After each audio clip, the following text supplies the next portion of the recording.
we're good to go. When we got back to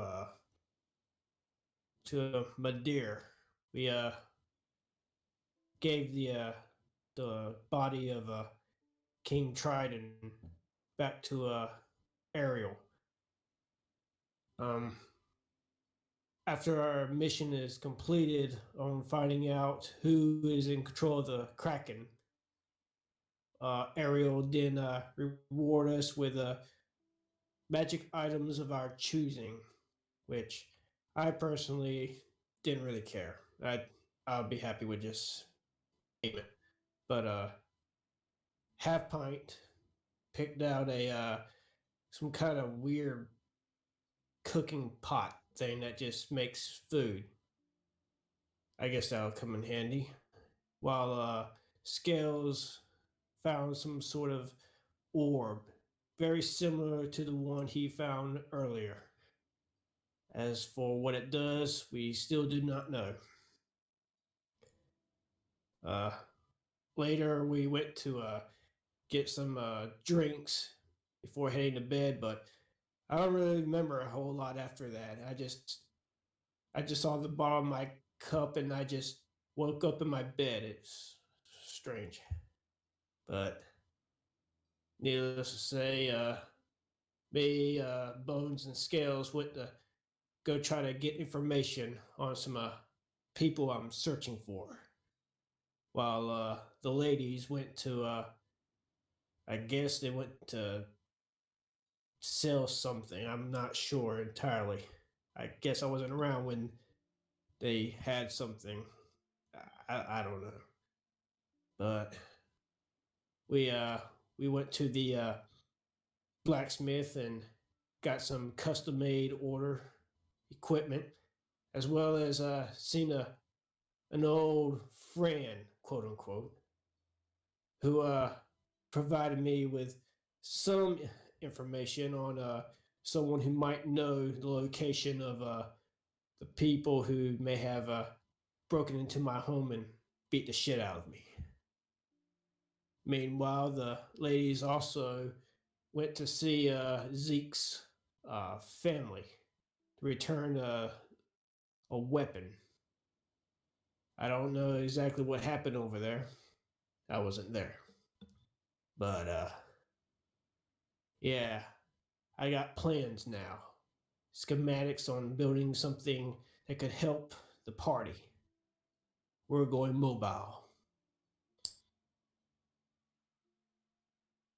And sing. And sweet. Perfect. All right. Warner, Anika, or Faye, did you guys want to talk a little bit about what you guys did at the Firehorn house? Or are you guys ready to group back up and see what you guys want to do with the rest of your day?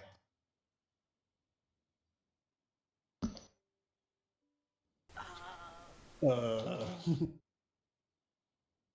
is it? I actually forgot to write notes on that. Everything Gave the else I sword wrote notes back. on. We gave the sword back. It turns out that it wasn't his actual parents that were there, it was his aunt that was there. Yes, and we have a reputation. A good one. That much I remember. A good one, yeah. It was a good one. That's the most important part. They did say that they would get in contact with his parents and hopefully they would send the sword back up or the parents would come back down here or something. Yes. And they wanted us to fight for Glimodir and their army, and we said, haha, maybe not. Yeah. Or at least I did. Yeah, we said we had some other very important matters to this war to handle, right? We did. Along those lines. Yeah, along those lines. We weren't rude about it, I don't think. No. You guys were very We were important. definitely not rude. Definitely diplomatic. Yes, that's the word. So, I think the only other really important part that happened was that we all had really fun drinking. Yeah. Yeah. That's yeah. And if you want to know what happened, you have to watch last week's episode. Perfect. So Just say I'm cute as everything is the lesson there. I imagine you guys would regroup at where you guys were kind of working out of the inn that you've been staying out of, or is there something else that you guys would like to do before you regroup?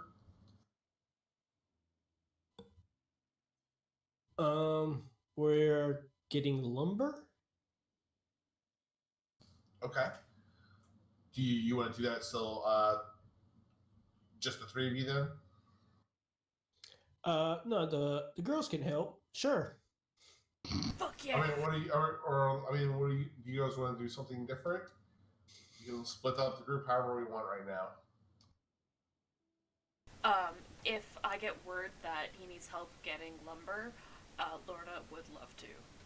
She needs to hit something. Okay.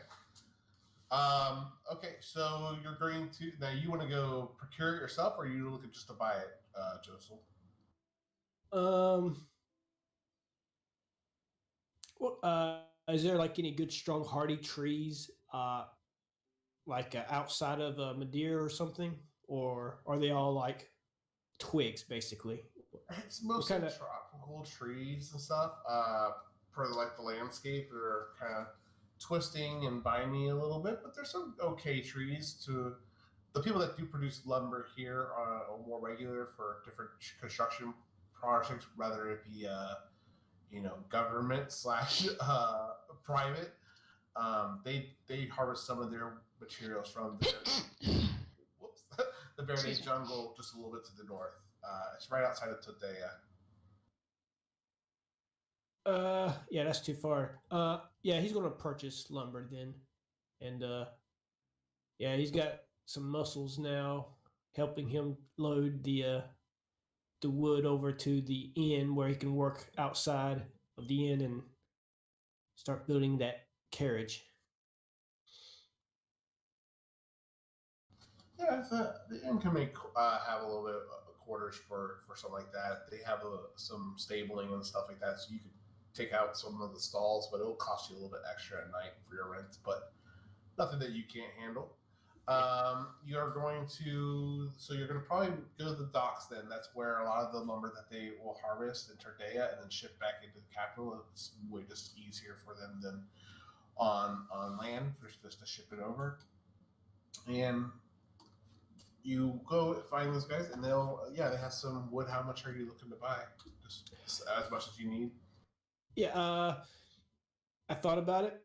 How the player's handbook goes is that whatever you're making, it's half the price of what that thing you're making, which 100 gold, so it'll be 50 gold. But since this is a custom carriage, I want to put more work into it, more lumber, so I want to pay the full price. Okay, I'm getting more stuff. Okay with that. Yeah, I know you're doing a few extra stuffs and compartments and stuff. So, yeah, you'd be able to order that much wood. It would cost you 100 gold's worth. Lorna will put in 50 gold to that. And in fact, she'll just say, don't even worry about it, and take it out of the party funds.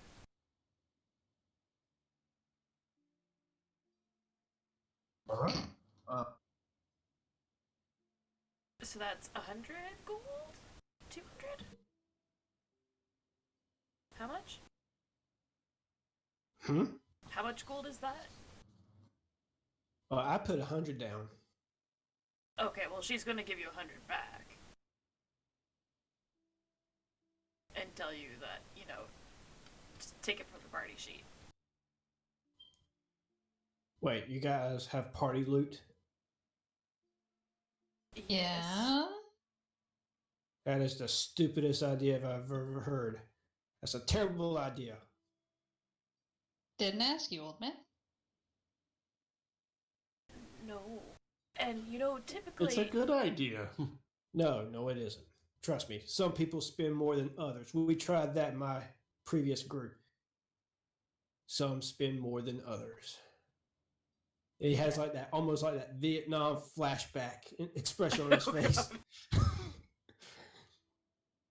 And sometimes people just never ask for it. So like, I just try and hand it out where I can because some people just refuse to take money. Looks at Cronus.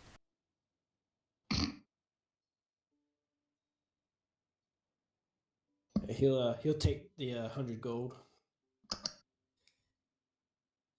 I guess it'll be all right since considering this is going to be for the group. So What are you even making here? he pulls out a piece of parchment and just slaps it down onto the like a nearby table or something, and it's the schematics of the carriage. If you guys go to the handouts, you will see the early bird. Wait, what? Okay, I'm looking. What folder is it under? I don't know. Sorry, where did you put it under? It wasn't available. I just made it available to everyone. So let me try. Okay, cool. There we go. Ooh.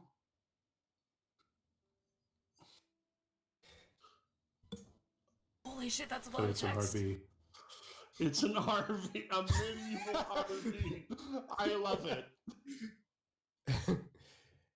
All right, so on the top left-hand corner here, that's going to be the storage area for all the equipments and stuff. It's going to be beneath our feet. Now, the reason I did that is because when you have a lot of stuff on top, it'll make the carriage top-heavy, which is a terrible idea. Because if we're going to chase, we need to make those sharp turns and not tilt over. So you want all the weight on the bottom. So that's what I did. Now, for easy access, you see that little square thing next to it? That's going to be the panels. The entire floor is going to be made of panels that you can just pull up off the floor, and there'll be frames. Some of the frames, if you look at the back at the original picture, with all the slashes going across the single lines, those are frames that you can pull off for getting much larger holes for putting bigger items under the into the storage area. So that whole area is going to be the storage. And it's also the access to what will soon be the locks for the wheels. This will help the horses go up a mountain, and every time when they need to stop and take a break, they don't have to constantly holding the carriage in place. Instead, the locks will hold it in place for them. Granted, it will only go one direction, but that's okay. The other locks will keep the carriage from rolling forwards. This is so that no one can just simply steal our carriage. So it will be locked in place. The only way you can get to it is through the inside of the carriage and taking the panels off and unlocking it from there. Now, the picture beneath that's going to be the floor where we'll be spending our time in. The long cross hex thing over to the left is the longest hammock. That's going to be for Scales since he's a big boy. The other two will be for pretty much anyone else. And there's going to be beds above the windows, which the windows is where you see the little pieces sticking out from the sides. But yeah, the beds, they fold down and they cling to the ceiling with rope and pulley. At the end of the rope, there's a knot, so you can hook it onto a wall that's going to have a hook onto it. There's going to be two sets of hooks. One that's going to be higher, that's going to bring the bed down so you can sleep, and then you pull the knot down to the hooks further down below, which will pull the bed back up to the ceiling, saving space. The posts in which the hammocks are going to be connected to are going to have a slit going all the way around. And the slit also has knuckles above and below the slit where you can slide a piece of board that's also going to have knuckles that line up, and you put a pin through it. So now you got seats. You can sit in different positions. There's a fold-up table on the other side of Scales' hammock that folds from the wall underneath the window, and the legs also fold from underneath that table. So it's basically a double folded table. The table also has a chest board pattern on it, so in case anyone wants to play chess. There's also a frame going around the table so that anything won't roll off the table. There's also 4 sets of hooks inside the interior. The hooks are going to be very sturdy. They need to be for what's the back door to help to pull in anything heavy, because there's going to be a chain with a pulley attached to it that you can hit the chains to both the hooks that are back of the carriage. That will help to pull in like maybe barrels full of water. Let's see what else. You realize I'm not going to be able to remember everything. So that's okay. This is all flavor. This is all flavor. I love it. I just want to be like, Silent, don't you remember the big wagon can do that? I'm like, dude. So you see those 2 X's in the center of the carriage? That's where the ladder is going to come in contact to the floor of the carriage, while the 2 circles is where the ladder is hooked onto the ceiling. The dotted square is what's directly below the hatch. The hatch is locked in place by 4 slide locks. The slide locks hold the hatch in place with that has 2 handles on the inside. One of the handles have a piece of rope tied to it that's tied to the inside of the carriage, so you can just take it off and don't have to worry about it falling off when we're riding and have to go get it. So this could be used for combat, or maybe we need to do maintenance on top of the carriage. Whatever, it's fine. The ladder is held in place again with rope that is tied to a pulley that has a knot tied to the end of it, so it won't fall through the pulley.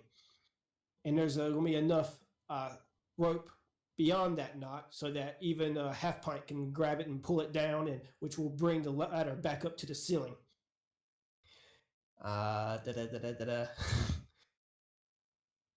The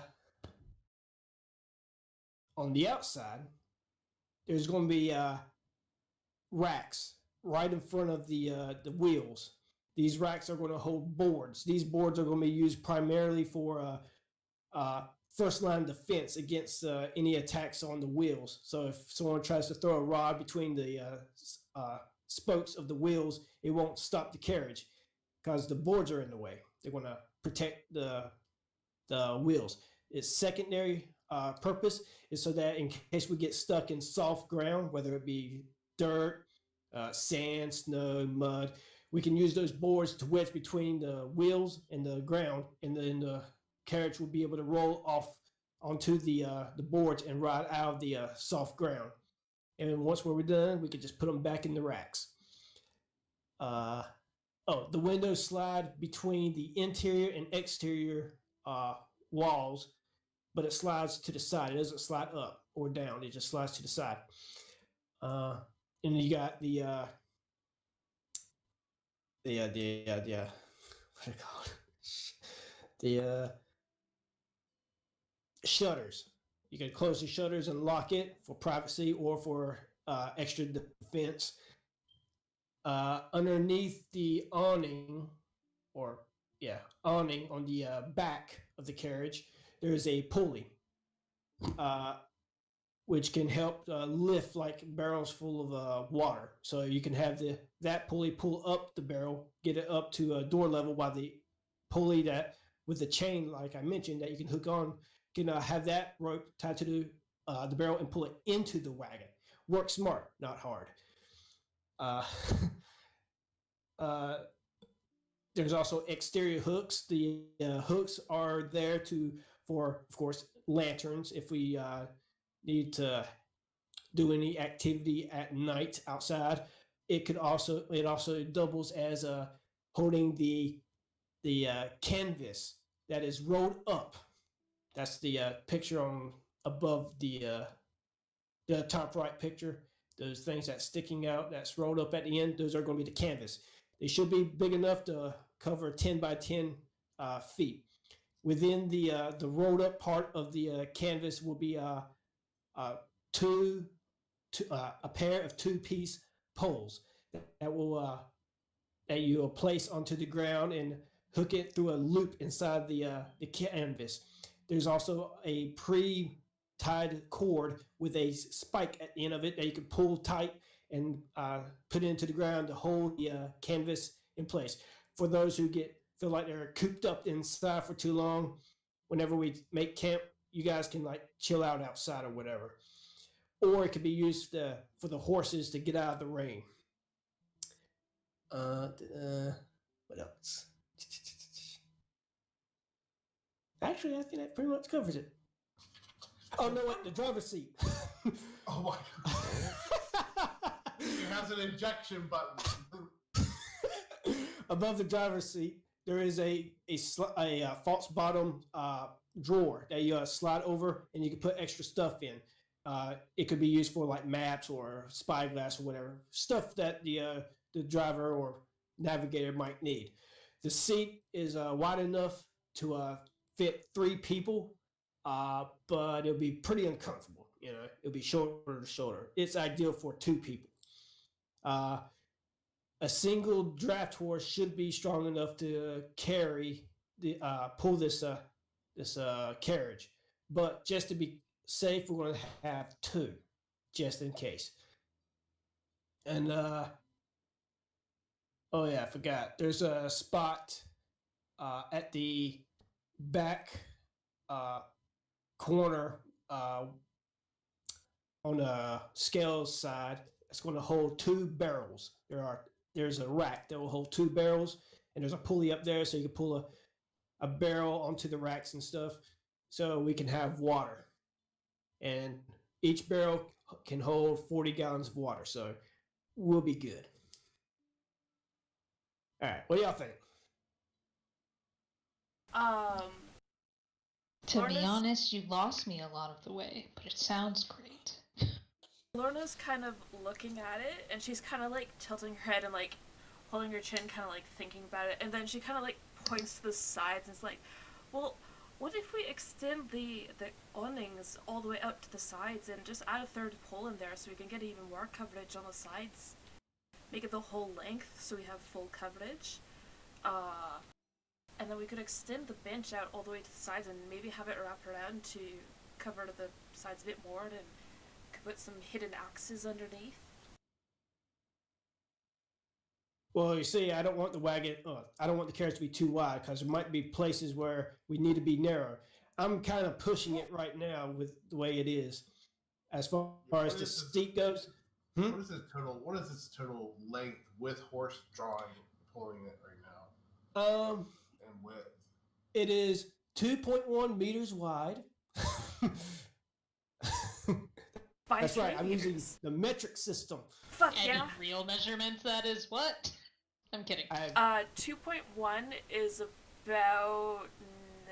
oh god. I should know this. It's somewhere around 8-9 feet, I think. Yeah, that's what I was thinking. 9 feet wide? Yeah. That's a big ass. What's a normal wagon? No, so okay, so to be a fair, parking most spot. cars are like 6-7 feet wide. Okay, so from site planning design, a regular parking spot is about 2.5 meters. So this is about the size of a car. Oh, And it's actually like should 7 be feet. longer. A wagon is more like 8 feet long, not including horses and related gear, and 3 feet wide. Well, remember, this is all custom, This is so we an can make RV. it whatever fucking size we want. Oh, no, absolutely. It's a double wagon, essentially. I was off. 2.1 meters is almost 7 feet. Yeah. I was Calculated. a double wagon on the road. So Now, that Parking it'll suck, but other than that. on narrow roads is going to be problematic, I would imagine. But you guys have things to get around tough terrain though now on the cart too, so.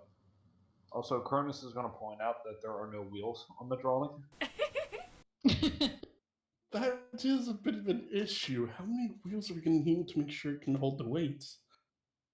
4 wheels should be just fine. Why would you need more than that? exactly, and so long as we reinforce them a wee bit more, then with like some metal, it should be fine. No metal. No metal? No metal. What's wrong with metal? Heat metal. That's And what true. happens Then when it wood burns. gets hot? That's true. Fire. That's true. So yeah, just make them a wee bit thicker, and maybe you could do double wheels on each axle, on each side. Could work. I like it. Out of character, we need to talk because I want to make this into a 3D model and print it. No, like legitimately, I already have my You program do that open. because I need it for the visual records because I'm still not getting how Perfect. fast this thing is. I will make it 3D for you. Sounds huge. Over the next month, I will make it a 3D model for you. About the size of a minivan Yeah. is sort of what it sounds about. Okay, Yeah. if this was going to be on the map, it will be 2 squares wide and 3 squares long, not counting the horses. Okay. So it's about roughly an average size for a carriage. Yeah. All right. I mean, Fuck it's not yeah. bad. I like it. I want it. Megan wants Oh. it. Now you're gonna get the enchantress so that you can throw in a horn. So when you pull in to do say that little fanfare music. Alright, so I need to compose a horn. Got it. Yep. Maybe throw in some flutes as well. But yeah, Are I you could. guys- Oh, go ahead, Joseph. I mean, out of game, I could not figure a way how to have like a stove in there because I wanted there to be a stove, a way to keep us warm and to also cook food. But every idea I could come up with, it would like be a problem. You know, it might catch the carriage on fire, or Mhm. it would be too much weight. I was like, but then when you got that pot, I was like, Yeah. oh, that solves that. I know, right? Solved so many problems we didn't know we had. I was gonna suggest watch tiny homes on wheel videos. But yeah, I've been working on this for 2 weeks. Damn. Mate. I just brought out the graph paper. Good Oh, fuck. Oh, no. All right, guys. So, were you guys going through this blueprint in character, Joseph, or was that all out of character? Oh, Or that was no? in character. Okay. That was- Absolutely. And And he's like super excited when he's doing this, by the way, just like me. but were you guys doing that at the docks or back at the end? Whenever Lorna asked that question, So it's probably at the docks. Yeah. No, well, we would brought the wood to the inn. So it would have been at Well, the that's what inn. you said you were going to do, but you guys just hadn't necessarily done that. Yeah. So that's where I got lost. But that's okay. If you guys said that you're going back to the inn and having this conversation, we could totally do that. I just was trying to figure out where Yeah. you guys were at now. I will say though that will take us to later afternoon if everyone's working on that and trying to get the wood back to the inn. And that would involve the whole group working on this, trying to, shuttle it back to your inn where you're staying at. all right. While you guys are doing that, you'll notice some of the things going on in the city. You'll see some kids are running around. Spirits are not as somber as you first arrived, but it's still fairly quiet, not as active as you would remember it, Joseph, in your younger years. It was a very festive, bright city originally, and these days it seems a little darker than normal. You guys will also see, other critters running around the city that seem a little bit more rampant or running amok on their own accord, just because the less people that are bothering them. And so you'll see some monkeys running around, some parrots that fly in on perch on different shops as you guys are working about the city. And after you guys get back to your inn and have finished your last transport of the lumber using the wagon and the carts they kind of let you borrow in the process, you make your final load, and it's about 4 o'clock in the evening, 5 o'clock. And you start to hear and see some commotion bustling around the town as people pretty significant because of how quiet it has been all day. That it easily catches your eye, and you can see that they all seem to be kind of heading somewhere. You see some guardsmen kind of going around and speaking to a few groups of people, letting them know something is being announced. And then it's not long before a guardsman comes to you guys and says, the royal family is addressing Madeira today. We should probably be there then. Mm. Yeah, it's. How long has it been since we talked to Ariel about her father? It had only been a day. No, it's still like, let me double check the timeline. Like, you guys got in the morning, told them, went to sleep, and started hitting the road hard. It hasn't even been 24 hours. That's true. It's been more like 16 hours at this Okay, point. that's fine. I'm double checking. Look at the timeline. I was just wondering if it had been, like, if we had done those downtime activities that we were talking about or not. So no, we haven't. No, this is the first day you Perfect. guys said, let's run. Yeah, so that just being saying, we Let's get probably all know these what things it's up about. on the way. Yeah, we probably know what it's going to be about, but we should probably still be there. Just in case there's some new information. Yeah, Yeah, I'm trying information's to see. good. My timeline I have on OneNote is off. Yeah, the last event I have on my OneNote timeline says. Oh no, that's right. That's right. Okay, I'm sorry. Adventures return to the capital of Materia and Espa on 10/30/1503. That is right. So,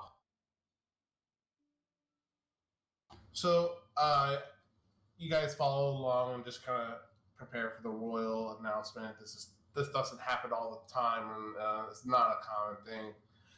And as you guys make your way to the center of the town, as you are familiar, there is a water inlet that kind of leads all the way up to the palace and into the pools of the palace, and that's where some of the merfolk and people that can't, transform into bipedal humans or amphibious creatures can still seek audience with the royal family when they make these large presentations or can attend some anything that they seem to host at the palace. And you all are gathered around. It's pretty well crowded, and you will see the king Eric approach the front, along with Ariel by his side, and he'll start speaking to the people. Let me just pull up a note.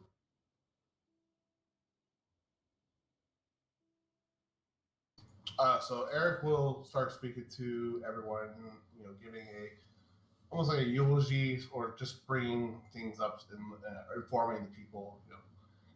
It starts with we lost a father, a leader, and the son of a god, an entire kingdom due to the treachery of the Empress control over the wicked coven.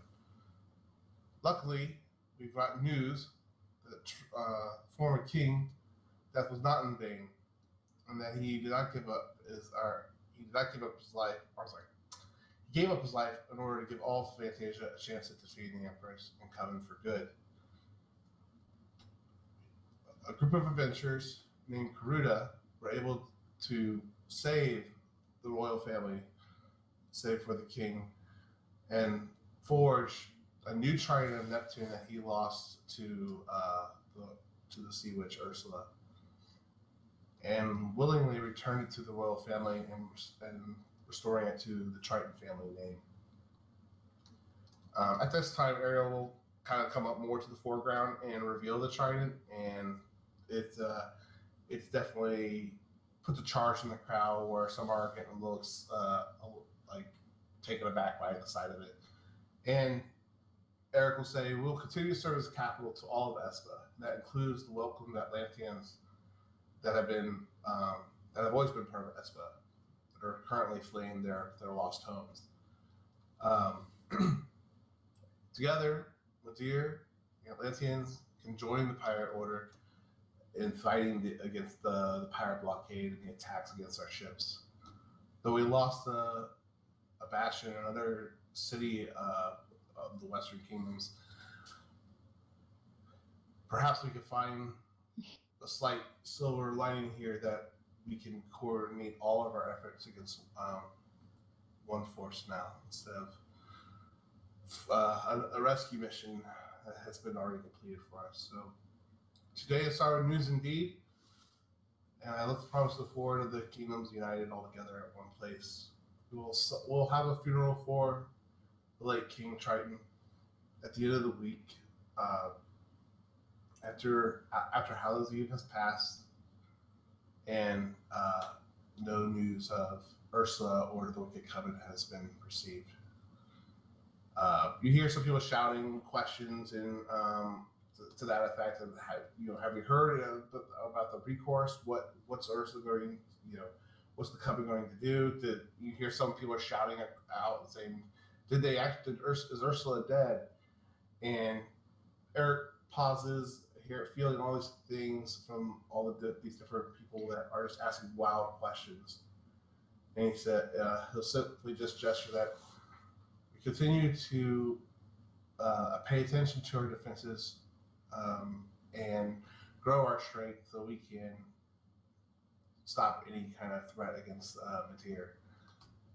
As of right now, Ursula, we have no information that Ursula is attacking us immediately attacking us, but it would be foolish to suspect that she doesn't intend to get her vengeance upon us at some point or another. And essentially indirectly answering the question that Ursula is still somewhat present and alive. As to where she is, he doesn't answer anything that specific about it. At this point, he will say out, we will have the funeral in a week from 7 days from now, and we will celebrate. We will celebrate the loss of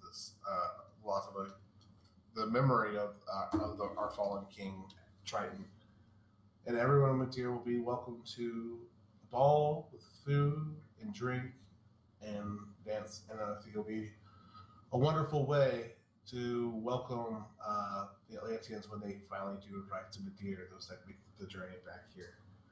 I know things are tough, but I believe with these turning of the tides and the ground we are gaining with our new alliances and new alliances and new aid from outside, I think we will be able to. This is something that the city needs, something to take the pressures of this war that's waiting on all of us. And at that point, he will, conclude his speech, and him and the Queen will, make some waves and say their hellos and goodbyes, and depart back into their private chambers inside the castle. And then everyone starts to depart from the center of town.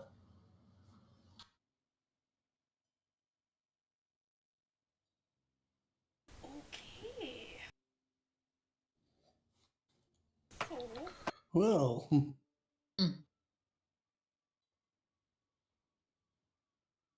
yes. So it's now about 6 in the evening. You guys are in town center right now. Do you guys want to go back to the inn and start working on stuff? Do you guys want to check anything else out? Mosey around town? Do any shopping? Josso is on the parchment again, sketching more designs, but this isn't the carriage. It's like some other stuff. Okay. Lorna's gonna peek over. All right. You see designs of a fold-up chair Huh. and what looks like a 3-piece sawhorse. Huh. For the chairs, there's actually something very, very simple that my people actually use, and it's really just cloth, and it just kind of like hangs between two legs that are kind of pieced together. This is a different type of chair. But it looks like it takes up more space. Are you just trying to make it compact? This chair, Oh no. because you can fold it, it can fit in more up against the wall and stuff, not taking a whole lot of space. But there's more to it than that. This chair has a extra seat. So you take the seat and you fold it up, and then there's another seat. But this seat does not have a solid surface. There's a hole in the middle of the seat. You use this chair to go out into the woods. Oh god, you're not. Honestly, as soon as you said that, I'm like, is this like an ancient toilet? Oh. Yep. It is. To be fair, do you guys have any potty gear in your equipment slots? It's called I'm a Bard. It disappears. Prestidigitation. I call this the portable toilet seat device, or PTSD. Oh my god. Oh boy. Lorna is slightly regretting that she asked. Mika looks amused as hell. Oh my god. That way we don't have to squat every time. Now we can sit. Like we're civilized. And it's not just a toilet seat. It can be a normal chair. See? But really, would you want to sit on it, bring it back to the camp after you've just sharp through it? What's the problem with that? I'm not gonna get into details. Lorna would, Megan is not. I mean, are you going to make a mess on this seat? Is that No. if that's the case, then you have problems. If that's the case.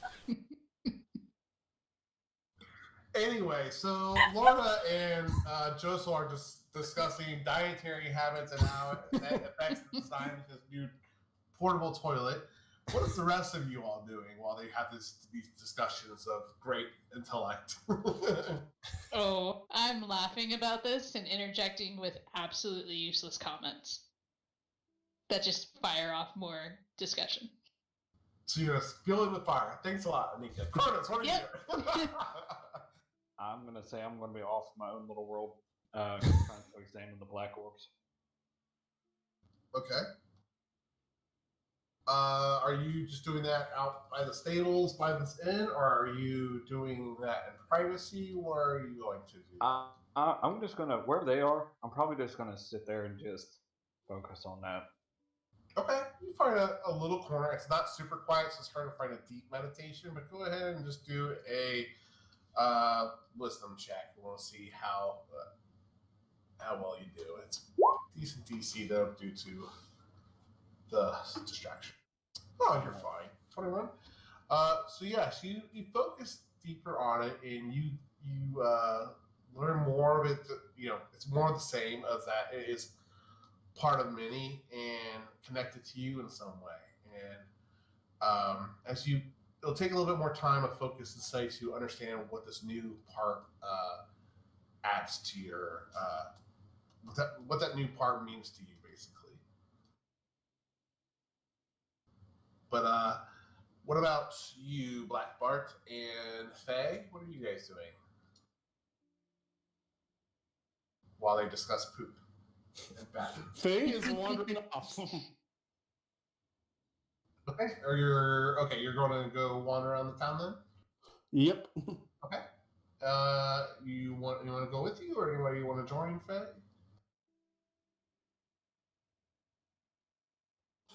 I think the ones that probably would are engrossed in the conversation at the moment. Oh, you can tell Anika is just like being a little shit. She would actually leave if there was something useful to do.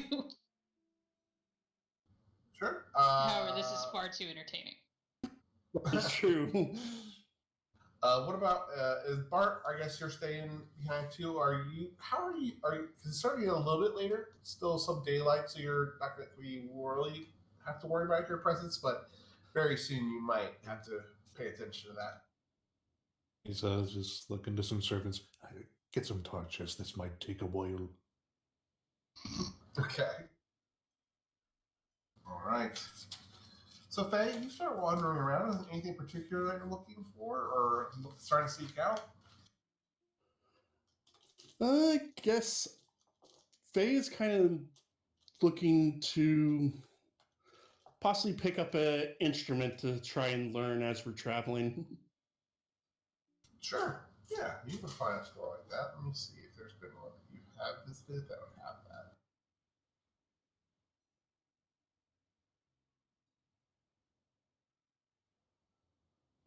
I've already been to there. That wouldn't be there. You've been to Dolphin's Vials. When I say you, your group has. Been to the Exalted Arsenal. Sunken Flagon, that's where you're staying at.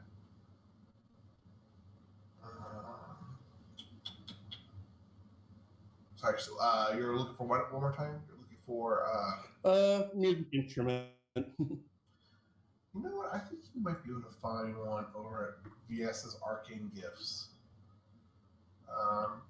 You've been there before. Actually, I'm not sure if you have been here. I think we have.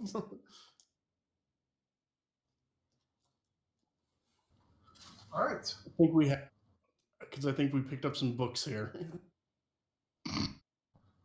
All right. So this is the higher end side of town, but you find your way back there, and you see behind the counter a familiar elf woman named Viesa. She's got a few things that she's tending to behind the counters, but her shop seems pretty elegant in its appearance. What would you guys like to do? Or what would you like to do? I guess I'm kind of looking for either a small lyre or a flute. I might have one here. Let me see. And she kind of looks around, and she pulls out a. I want to make sure I'm saying the right one. Yep. Lyre's It's like a handheld harp. Lute is medieval guitar. Okay. Well then, she will produce a lyre, and she'll say, "This one has a peculiar gift. When you speak a word, it will continue to play the melody or a pleasant song that it has learned before, or has been played upon it before." Ooh, and how much is that one? This one would be about 100 gold. I will easily hand her 100 gold. Double check it. What's a regular lyre cost? It's cheap. It's like 2 gold. Because I have one. Yeah, but this one can self-play. Yeah, well, that's cheating. It's got an automatic play button. You don't have to learn. It's the Guitar Hero of lyres. Oh, shoot. All right. Yeah. Is there anything else that you've been looking for I can help you with?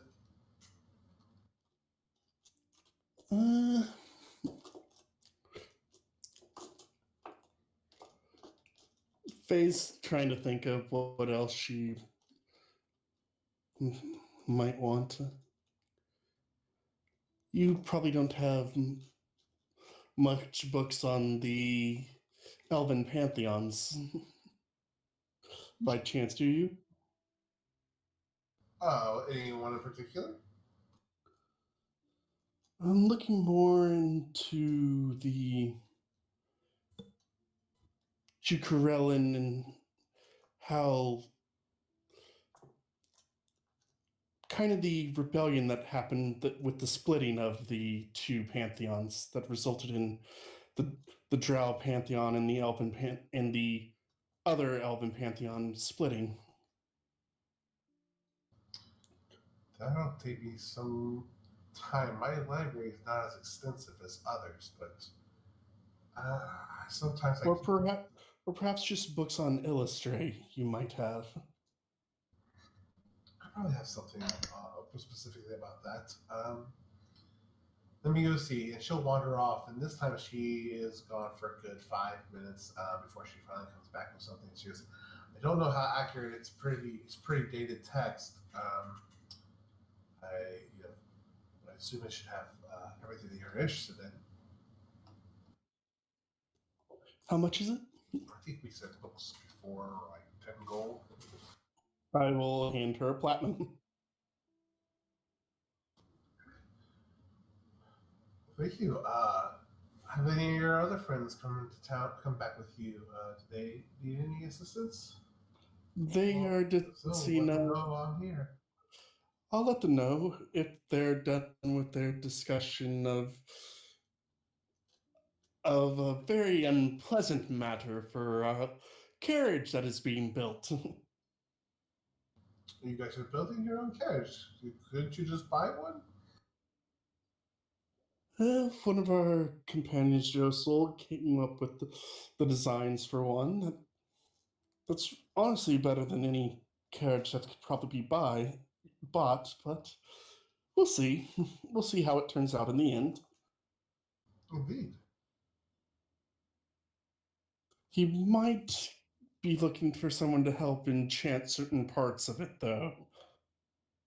Ooh, that's one of my specialties. But maybe we can work something out too. On you'll help me find some ingredients to perform some of those enchantments, and perhaps I can help you upon your projects.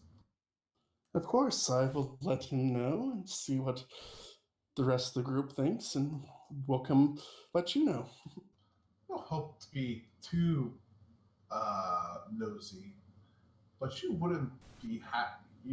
Are you with the group before? You think you gave me your name before you were last time in Atlantis? But are you with the Karuda group that the royal family just addressed this evening by chance? There's not many drow around this town. It's been a good 3 months since I've seen a drow in Madeira. You're wandering alone, which means that you are on pleasant terms with most, or many at least. I am part of that group. And I will definitely want to stay in touch with you. There are many things that I could use help fetching that the guard don't think is worth their time, but they always seem to want their magic items and their enchantments and everything done for the state. Those things take resources, and those resources I've been lacking lately. Of course.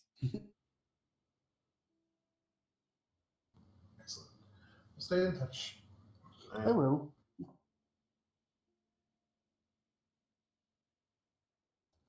And with that, I am going to head back to the inn to start reading that book.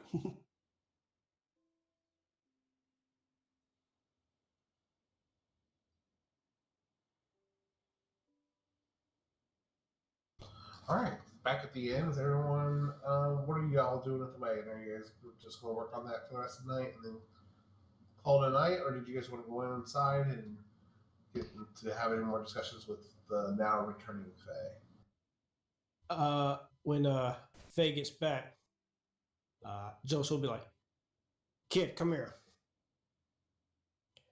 and he like puts a brazier onto a table and takes out a jar full of coal and puts it in the brazier and takes out a cloth that's wrapped up, and he unwraps it, and there's like several different incense in the cloth.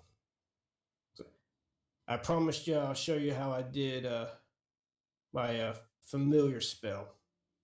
So I'm going to show you. Faye is paying very close attention.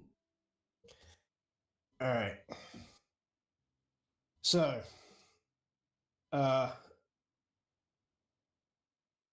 there are different ways you can summon a familiar. If you're taught how to summon a familiar that's celestial, you'll have a verbal contract. You'll speak a verbal contract in Celestial as part of the ritual. If you're familiar, is going to be a fiend. You have to speak in either infernal or abyssal. Same thing. You have to say the contract as part of the ritual. But I was taught how to do the Fey creatures, which means I have to do this in Sylvan. I personally don't really know Sylvan. I just memorize how to say the contract, and he takes out a piece of paper and puts it down, and there's like it's written in common letters, but it's spoken in like in Sylvan, which I would do this, but I couldn't find a translator online for Sylvan, so yeah, we're just going to say it says that. All right, and he takes out 3 types of incense, but he has a total of 16.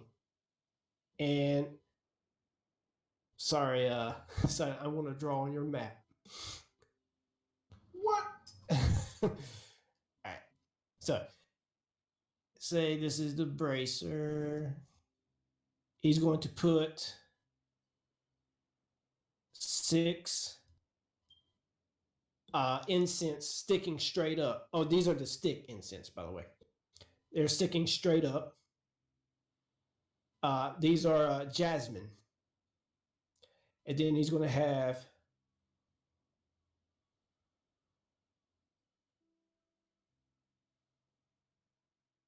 wait, 1, 2, 3, 4, 5, 6, 7. Wait, 1, 2, 3, 4. Yeah, and he's going to have 8 of the incense cut in an angle that is lavender, and then he's going to have 2 bloop, bloop, that's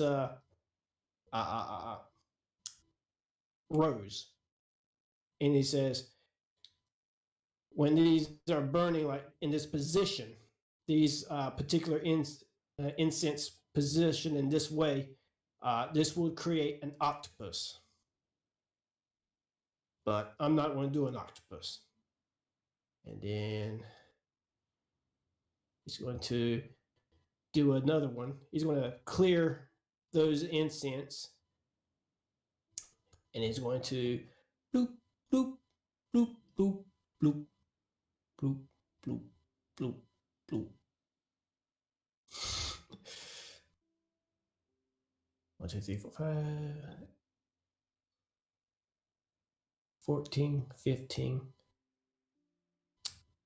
How did I do it? I did it somehow. 8, 9, 10, 11, 12, 13, 14, 15. Something like that. Anyway, this here makes it looks similar, but it's different. This makes an owl. And he's going to light a candle. And then he's going to take the candle and start lighting the incense. And then he's going to start saying in Sylvan. Every now and then you'll hear Ichabod inside that enchantment. And you'll see the smoke coming from the incense start to drift over across the other side of Josel on the other side of the brazier, and is slowly starting to take form of an owl, and it gets more thicker to the point where you can't see through it, and it's a detailed shape of an owl, and then you see the eyes just open up, and then the wings just and the smoke the smoke gets dismissed, and you see Ichabod in his owl form. All right. Oh no.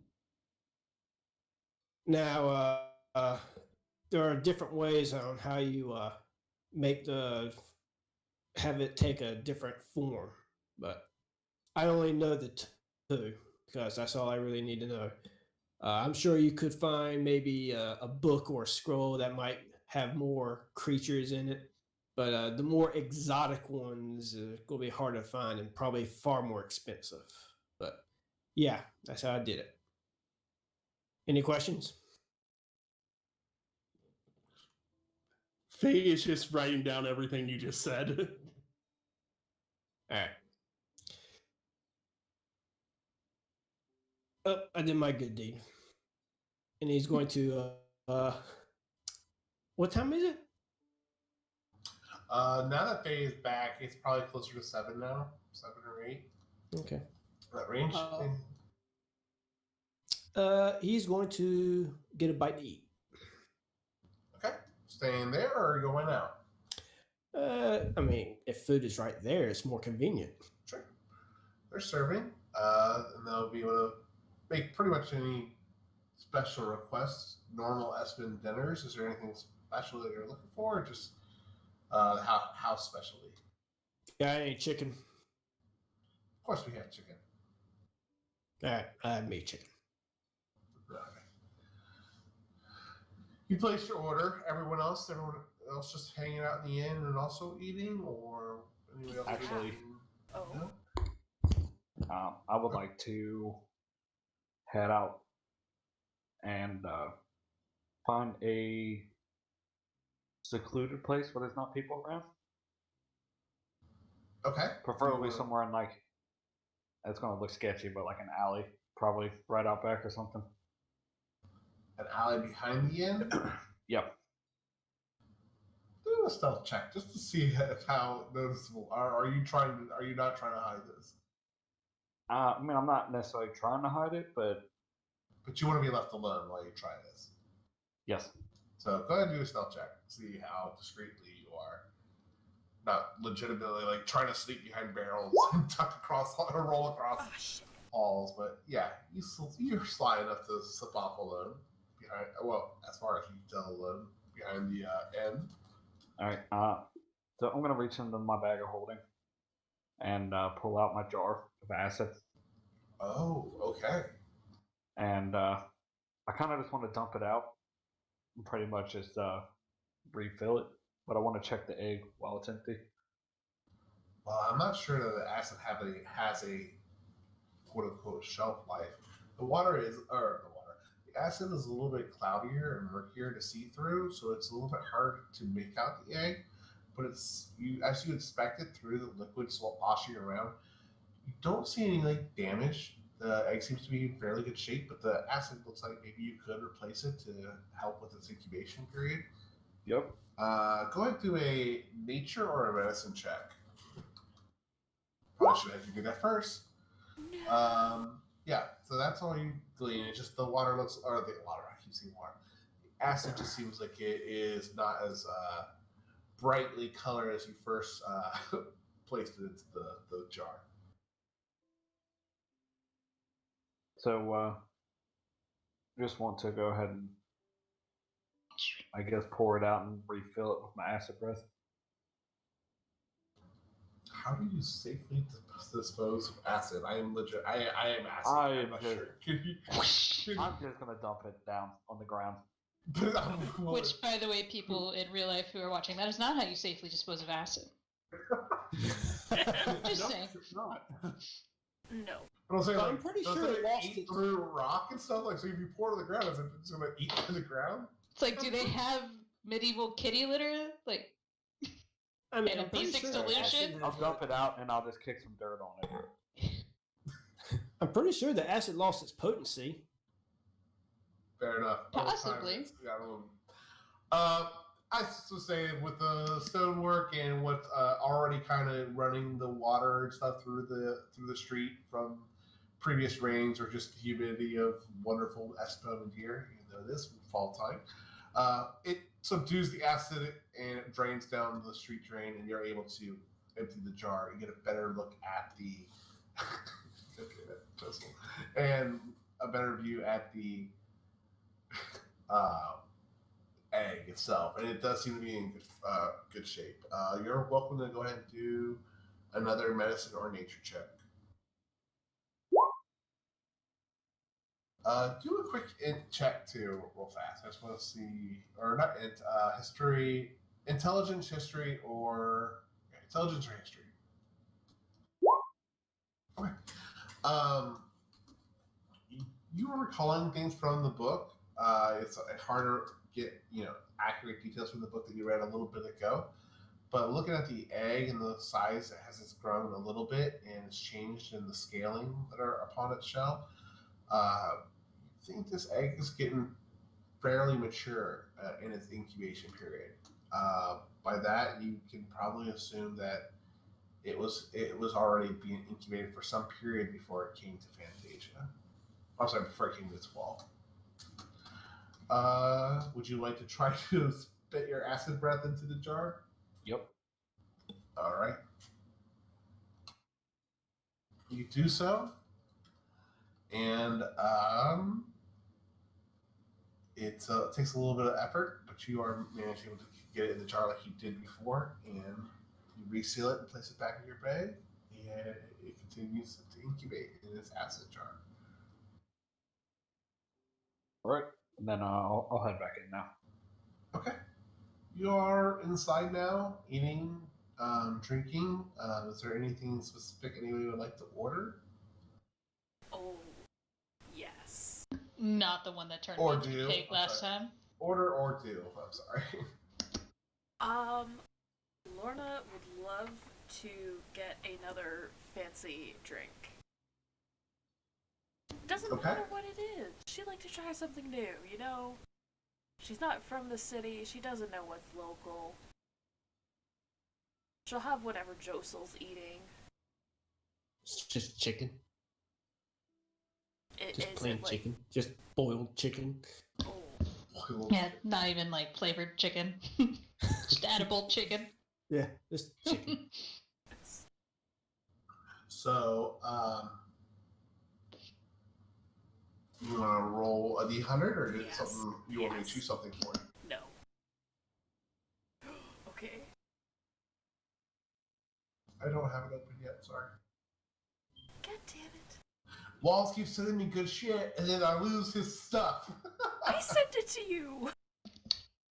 He's like, here's something that you need, and here's a bunch of other cool shit. I'm like, well, I can't get to the stuff that I need now. Where's it? I've lost it again.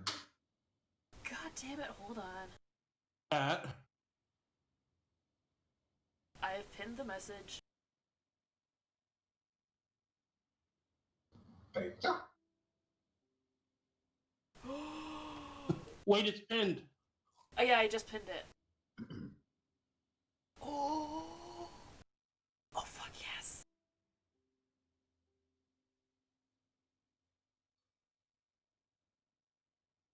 I love this one.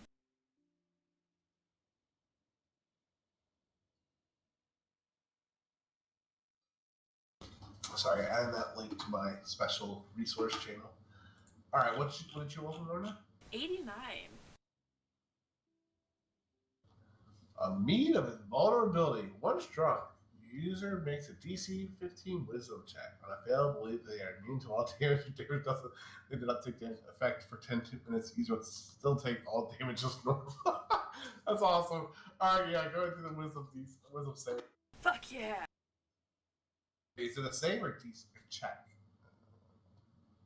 It says check. Wisdom check. Okay. Either way, it's still the same, and I'm still bad at wisdom. You are. You believe that you are immune to all damage, Lorna, and you are intoxicated. This lasts for 10 minutes. She's gonna look at Bart. Hit me. I can take it. Some of the other patrons are kind of looking at you oddly.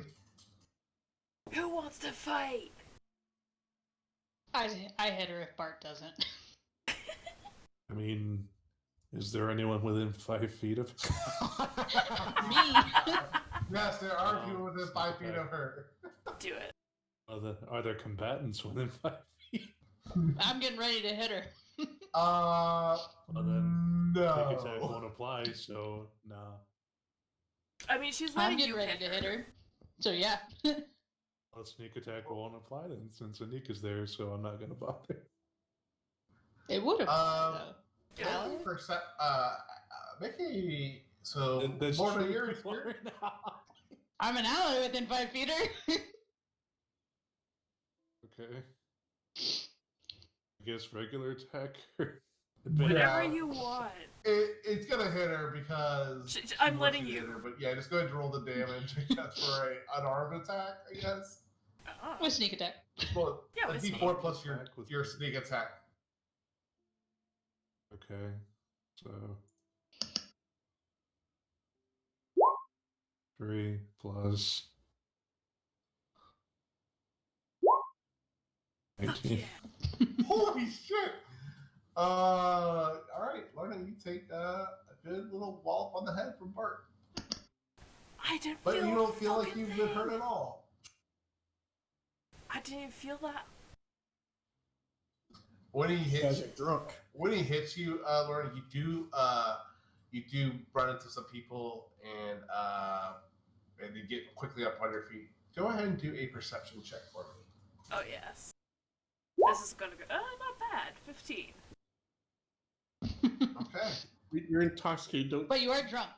You are drunk, so I think you have disadvantage because that's technically poisoned. 15 still. Fit, still Okay. You see someone trying to get take advantage of the situation, and when you run into them and get their fingers start to searching your coin pockets. I As immediately. you have your person who's trying to pickpocket. I immediately grab the hand and just look at him. Ow, You- ow, ow, ow. You I'm really sorry. want to pickpocket the person who just said, hit me, I can take it. And who actually took it. And the person who's highly intoxicated with a giant sword on their fucking back. I was gonna buy you another, I promise. With my own fucking money. Good point. Don't break it, please. I mean, I don't really like breaking bones. I'm more like slashing them out of your body, but I mean, I could just throw you out. And you'll hear a familiar voice come over your shoulder as you're kind of threatening this patron. And the voice will be familiar to several of you, and they'll be like, I've seen her do a lot worse, and I take her on her word. And it's the familiar voice of Tanir, the drow that you guys left back at Madeira when you guys set off for Neptune. Alright, that's where we left him. What are you laughing about? I forgot where we left him. I forgot to be a general. Well, mean, that makes him feel welcome. you're Oh, still here! I thought you would have yeah. left back. What's that? I'm sorry, I didn't hear you. I thought you would have left back home. I'm surprised you're still here. I've been trying to do what I can around the wall and with the guardsmen. It's not very easy. Drow fitting in here while you guys are gone, but the work you've accomplished has made it somewhat better, I imagine. I should hope so. You can only hope. She's still Lorna, holding. you're still like death gripping that guy's hand. Oh, absolutely. He's turning blue. It's his wrist. It'll be fine. Don't teach him a lesson about to pickpocket I'm sorry. I won't do it again. to anybody. To anybody, we gotta eat and drink. Insight. Yes, insight. Sure, why not? Go ahead. Disadvantage because I'm highly intoxicated. Oh shit! He's stealing because he's saying sorry because he got caught. He may not be coming from money, but it wasn't out of pure necessity that he was stealing, trying to pick your pockets. He's not wearing the typical clothing and attire for someone that's native to Espa, suggesting he may be from out of town, one of the refugees that had made it all the way to Madeira. You're lucky I'm in a good mood today. she will take his hand that she's still holding, take out 2 gold piece, put it in his hand, curl it up, and let go of his wrist. Okay. He rubs it for a good minute or two and promptly places an order for another drink. As soon as he feels safe enough to do so. I love that fucking drink. I can't feel a thing. Are you sure you're okay? I'm You know, you had fine. like one. I know. I'm surprised at how hard it's hitting me. No kidding. It's definitely a very strong drink. Lady Faye, I'm glad to see that you also have returned unscathed and unharmed. I try. So tell me, what did you guys come across in Neptune? What did I miss out on? Underwater hell. Sea hags, aboleth, Bewitch. eels, Giant eels. other sea witch. Lots of death. Fire elementals. Water elementals. Oh yeah. Don't forget about the ghosts. The ghost. There was that. Swahagan. There was a Forgot creepy all. undead shark. We lost Anika for a bit. Yeah. Highly recommend not using portals in the slightest. One of Wizard our God. own was killed. Who? Everyone that I've known was right here. Did you come pick up new friends along the way? Always. I mean, He knows who Ezekiel is. He knows who Ezekiel is.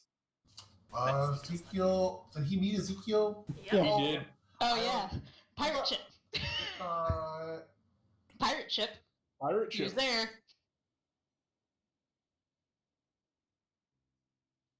okay. I'm trying to remember. I thought he was after. What? I thought Nope. he got met on the island. We did. And then we went back to the pirate ship with the But then bird. he went, yeah, never mind. Got it. Okay. So yes. So Ezekiel didn't make it back with you. No. Unfortunately, no. Well, maybe I made the wrong call staying here, but I don't know how much better help I would have been down there in the wet water. I prefer to stay out. I'm glad I stayed up here. Honestly, don't blame you. Yeah. It's You made a probably good choice. Yes. Well, I'm glad to have you back. It's been pretty grueling and exhausting up here, but things seem to have changed over the past few days, and your return, I hope, has something to do with that. It's been pretty interesting. Pirates and stuff kind of coming freely here to Madeira. It's not normal for most of these folk, but they're keeping the peace and keeping the truce. Keep the Blackbeard and their ships back, and the other creatures that have been attacking us from the water periodically all seem to be quieting over the last few days. But we still hold the blockade strong. That's very good. Yeah, I don't think I ever want to go underwater again. Not for a bit. Agreed. Let's avoid that for some time. Well, I heard that you returned, especially after the Queen King announced that what you had done. So I knew I had to come find you guys to make sure you're all right. I'm doing good work on the guards, but if you need me again, you know where to find me. And if I hear anything that I think is, I think you need to hear, I'll come find you. Appreciate it. Of course. He'll finish his little drink and head off out of the inn and back to where he was staying. Are you sure you don't want to hit me before you go?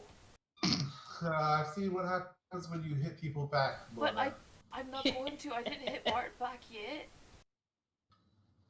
That's true. I won't give him any offers like that, and he No. will go ahead and try.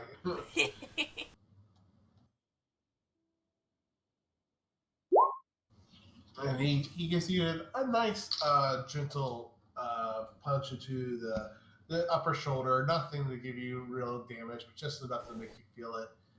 And he just kind of looks at you and smiles and says, "I didn't enjoy that as much as I thought I was going to." It's okay. And Maybe next time. keep an eye out for y'all and look out for me before you head off on your next adventure. And then we'll kind of wrap up and depart for the evening if no one has any other questions for him. I got So, what I hope, or do you guys want to do anything else this evening? Otherwise, I'm just gonna look at Lorna. So you're sure you can take anything?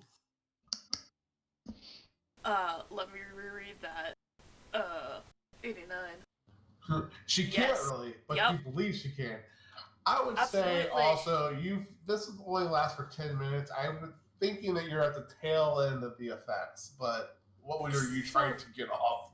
You know what, I'm never gonna get a chance like this. I'm gonna just give her a solid punch, but instead of a punch, it's gonna be an inflict wounds on Lorna. Yes. Do Yeah. a con save at disadvantage, Lorna, please. A what save? A con save? Oh. Why did you choose con? I'm good at that. Or not save, check, whatever. Yep, you're good at it. I'm good at that. This is perfect. So, Faye, go ahead and do what you're trying to do, and at the last moment you're about to do what you do, the effects of the drink wear off, Lorna, and you will feel all of this. Okay. Oh, shit.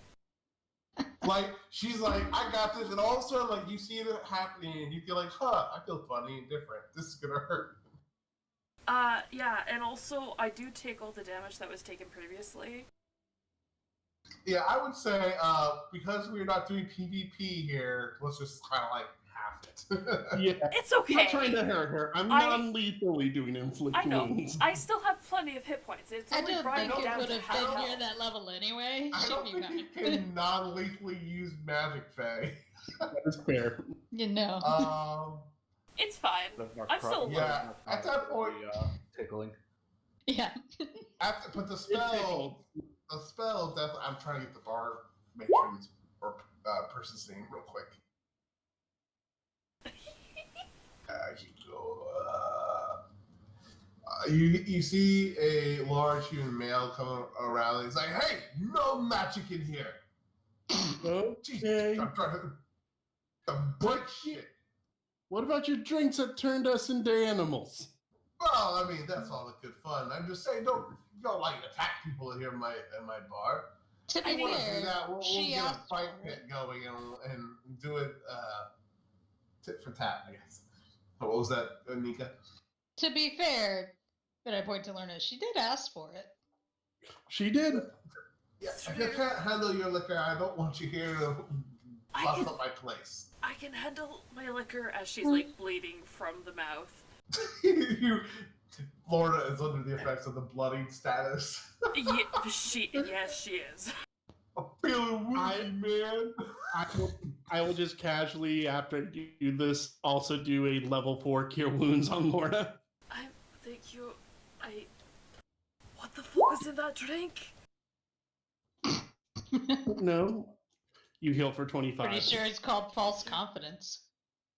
Pretty sure. Yeah. Anyway, what is our plan after you sober up? I don't know. I mean, I heard something about a fight pit. I was kind of half listening to the conversation from him. To be fair, I think he's being sarcastic. I think he was, but there might be a fight pit in the city. If you But are guys we want to fight, staying I'd in love the to make city? some money off of it. Would Josul know about a fight pit? Yeah, you would know one. All right. And there was a fight pit. I don't know if it's still there or not. Near the docks, no. near the more, again, closer to the edge where some of the people from working the ships all day go to let off some steam. And over by the docks. But again, I'm not sure if it's there or not. I haven't been here in a while. We could go check it out. I just mean, look if at you're going to Cronus. volunteer, then I will join you. Yeah. All right. Yeah, why not? We're bar hopping. I guess we're staying here for a while. I will be Bar right back. hopping time. I'm gonna go. Joso is going to turn in. He's going to get up early in the morning to work on his carriage. Okay. So, is everyone else going, or are you guys going to call it and try to do this another night? What do you guys want to do? I'm waiting to see what the two people who are most likely to do at a fighting pit are going to do to play danger. Lorna just got the shit kicked out of her. I'm fine. She's also healed. I can take it, Cronus. I think there's still a wee bit of the false hope in this. How is Lorna looking after all that? She's looking not too great, but the healing that you did probably put her in decent shape. I can't see her health bar to see where she actually is, though. Lorna, how are you? Fine. A scale of 1 to whatever your max is. You've seen her much worse. You've seen her much better, but really it's not, like, in terms of a pit fight, it's not that bad. She'd be able to take it. Yeah, give her an hour, she'll be fine. Exactly. Let's have a few more rounds before we go in, get a wee bit, I don't know, sober. I don't want to be sober when I'm fighting. Work. Get a few more rounds and get a wee bit sober. Aye. So, you guys start heading out then, or I'm sorry, are you guys sticking around here? I'm good with either. Cardis, what are you doing? You guys going? Yeah, let's go punch some stuff. All right, you guys go to the Green Oyster down by the docks, and upon your way to the docks, you hear a lot of commotion and shouting. Looking over, you see some boxes and crates that have been kind of crashed and smashed onto the dock, and some men are shouting at one another, pointing fingers and waving their fists, and just having a disagreement on the whole matter. You hear them shouting Aquan and Common, but they're essentially saying, "You could have killed me up there. Why didn't you have the line tied properly?" And he just goes on. The other person responds, explaining how the knot he used was the correct knot for tying that kind of line, and they continue to fight and bicker over this. As you guys enter the Green Oyster, you will see some more men kind of talking. The volume is loud. Everyone is shouting. Some women are having a good laugh over some of the drunken supers and attempts at trying to allure them and win them over. Blah blah blah. And you see actually a ring in the center that currently seems to be unattended.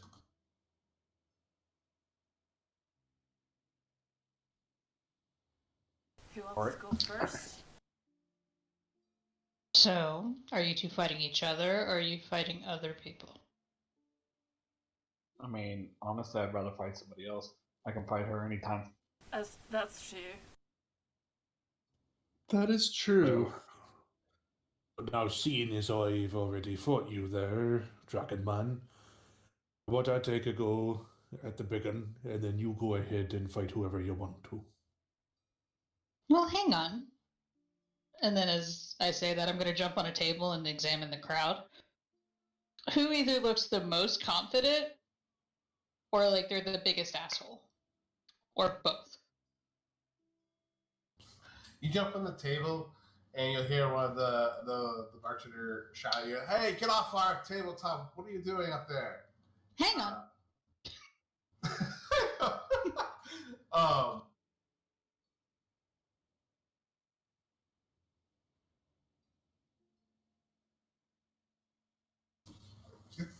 You're looking around the room, and you see there's many knuckleheads in pick of the litter if you want some people that look like they just like to have a good time and throw some punches. You see a man with a shaved, buzzed head, laughing loudly and talking to another couple guys that seem to be working on the same crew and he seems familiar with, and they're being loud and obnoxious and get a little drunker than the rest of the others. Mm. But no one being particularly annoying. Or just like everyone in the room hates them but is too scared to do anything about it. I mean, from looking, you don't gather that from anyone specifically, no. You hear that same voice, "Can I help you with something, child?" Hey! Actually, yeah. And I pull out a platinum. Who's the biggest asshole here, other than me? What are you looking for? Are you just going around and start shit?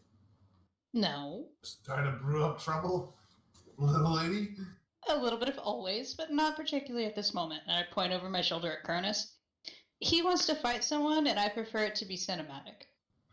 Ooh, a fight pit. We haven't had one of those. We do things a little bit different here around here, Lydia. Oh? Yes. What do you do here? We like to do a little tag team action when we have get our patrons on a real show. Get a couple of y'all in the fight and go at it. How many? We usually do 2 versus 2, but it'd be a little tight. We could probably squeeze it up 3 versus 3. Know a few guys here that like to kind of make some noses bloody. The 2 that are either the best or most annoying. I have 2 to fight them. You work out the deal, and I'll arrange it. I know a few people that are needing to put knock down a peg or 2, and if they win, I make a little money off your defeat. If you win, I make a little more. Oh, deal. Announce the fight. We'll get him going. And then I turn back to Lorna, Cronus, Faye, and Bart, who are all with me. All right. So it's 2-on-2. 2-on-2. Yep. Not 2 of us on 2 of us. I figured those 2, and I point at Cronus and Lorna, going to fight 2 that need to be resized, apparently. Make it 3, we have Bart. Interesting. Huh? Make it 3, we have Bart, apparently who wants to fight. We could. 3-on-3 is an option. Although it'd be tight. Which I think might be better for you.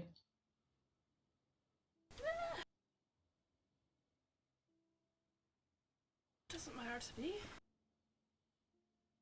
Bart? Are you more of the stirring up the crowd type, or do you want to do the fighting part? Whichever suits your needs. I'm more suited for one-on-one brawls, not these little army matches.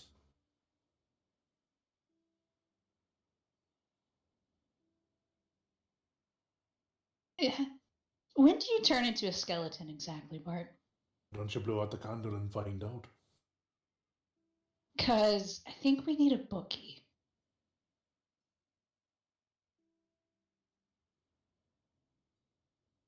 Wouldn't be a bad idea. So, what are you trying to do? Lorna and Cronus are going to fight, and Bart's going to be the one taking bets. Okay.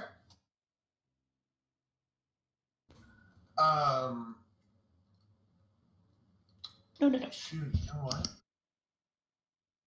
No, that works. So the same guy you were speaking to before starts to wander over to the center of the room, and he shouts, "Let's go!" Big booming voice, and says, "We have some people here that would like to see a show, and I'm sure you all are always willing to spend some coin to see some good blood and spit shared here.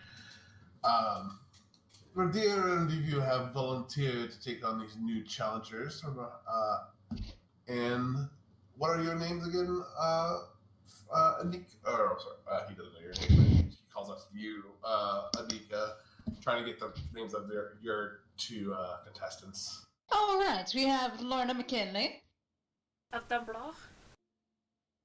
and Cronus, the heavyweights of Karuda. Did I say that correct? Close enough. Okay.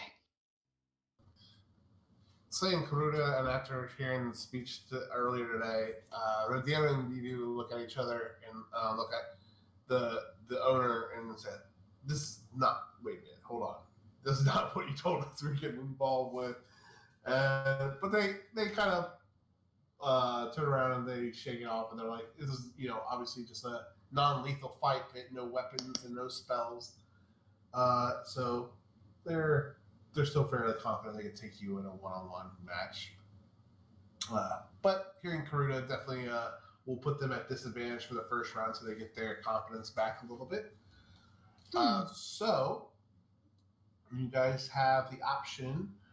So let me pull up the old fight pit rules. I think it was athletics versus athletics, or acrobatics versus athletics, whatever you guys want to describe doing. You guys would, whoever beats whatever, is the point. The difference when you guys are doing a tag team is that you can choose who you want to target. I guess you guys can group up and give each other advantage on a target, and for each person that reaches 3 points will be eliminated first. So you can help your partner and give them advantage on an attack, or tag team and give yourself both advantage, but then you're going to be focusing on one target where the other ones might still be up longer. So, anyways, the crowd is kind of corralling around you guys, watching you, getting into the heat. A few come over to you, Bart, if you are making it known that you're collecting bets. Yeah. You get a couple, quite a few different people, a gnome, an elf, a dwarf, a human, all walks of life coming over to you to place their wagers. And we'll go ahead and get started.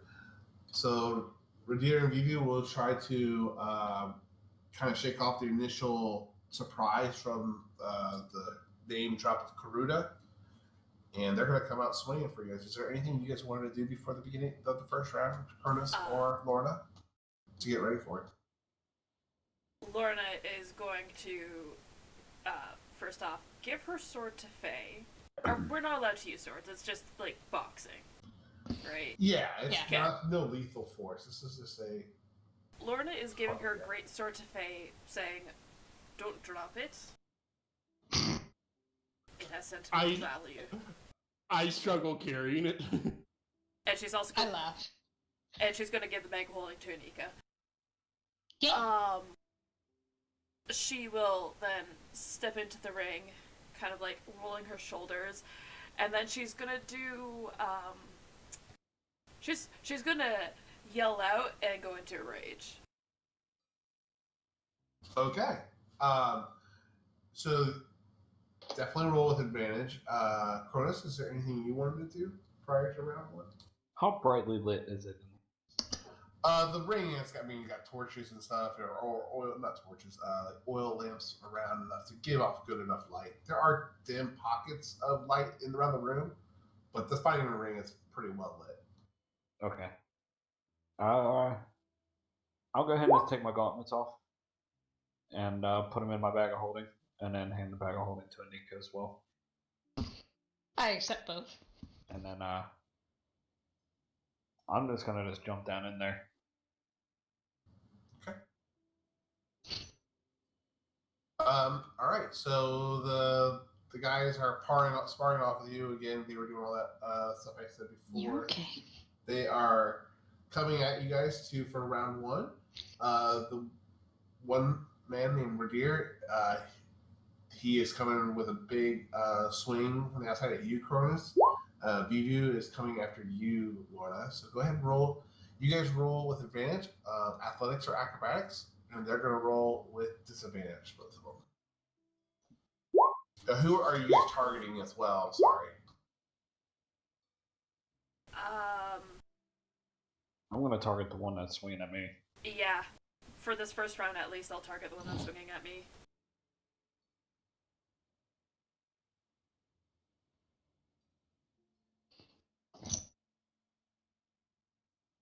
21 and 24.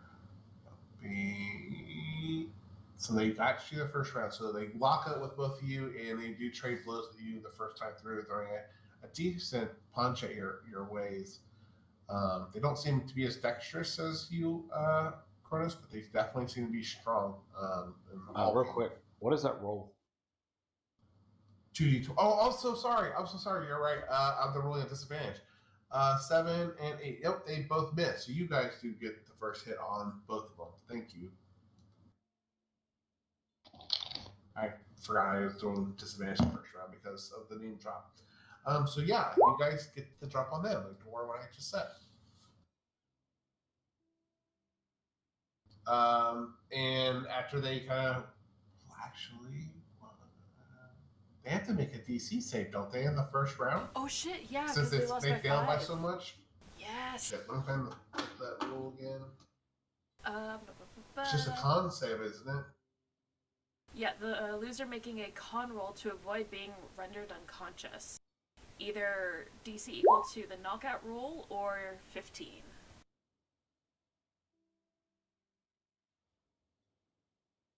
Oh god, I hope they both fail. That would be epic. I'm sorry. So what do I got to roll for So them you now? can either choose what we rolled or 15, whatever you want. Let's give them a chance. So D20 plus. It's a con save. Yeah.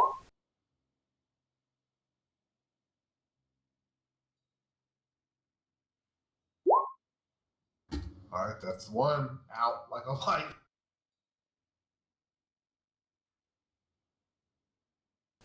All right, the one is still standing though. He is, but his partner is knocked out. I didn't think that through. What would happen if one got knocked out? It's up to him.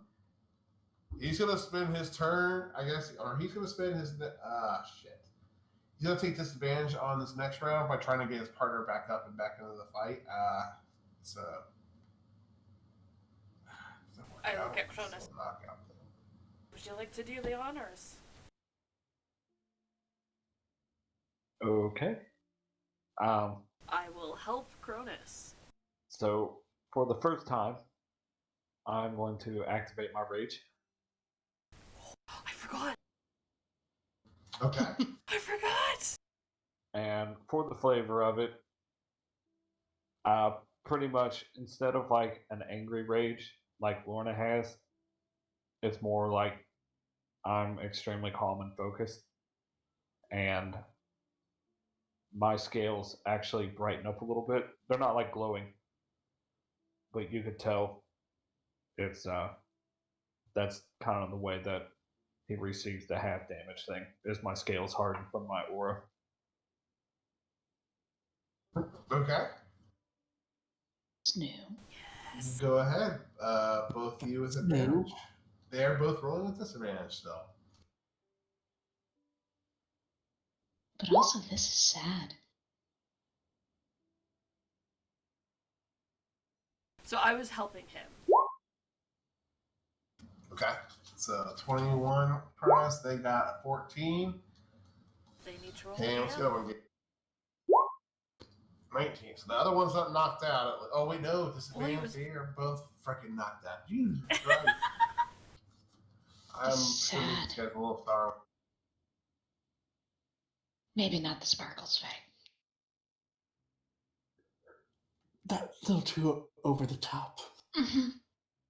If it would have been closer, it would have been nice. Yeah, this is bad. They both managed to stay fighting, or stay in the fight after that round. They're kind of coming to their feet sluggishly. All right, this is going to be potentially the third and final round for best out of 3. What is there anything you guys want to do before the third round? In the about of probably anything, I think she's gonna come on. You could do better than that. For the two that are like woozy as shit. Lorna just kind of looks at Anika like, what they were on our side?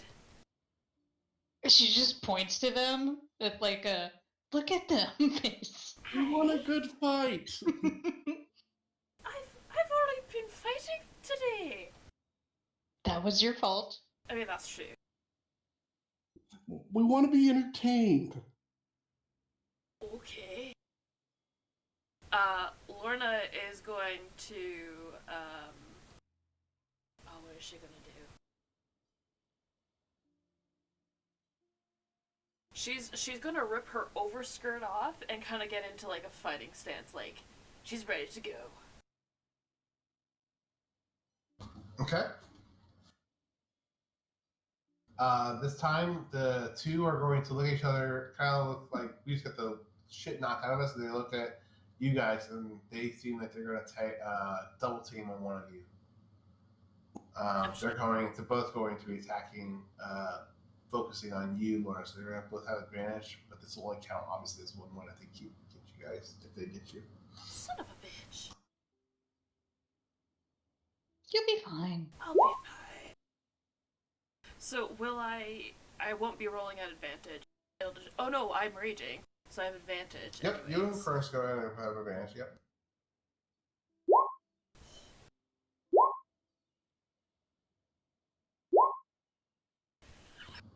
I give up. I just give up. 21 does get you though, Lorna. So they finally get one blow, but you both attack each of them, and let's see here. Lorna, you get the one guy, and Cronus, you definitely hit the other one.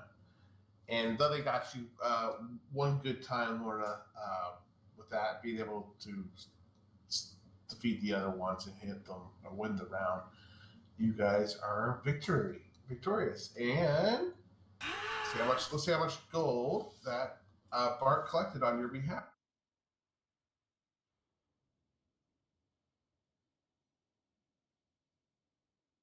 Nika, you're right. The sparkles would be too much. Mm-hmm. Oh, that's not acceptable. You will have 84 gold. I'm not doing 16 gold. That's So Bart, you collect 84 gold from all the patrons. You think the fact that Anika shouting out that, oh, they're from Karuta, might have scared some potential gamblers away from placing money not against them, so it lowered the amount of cut for them winning. Didn't do it for the money. Who's all at the pit again? This is Faye, Cronus. All of us except for Josel.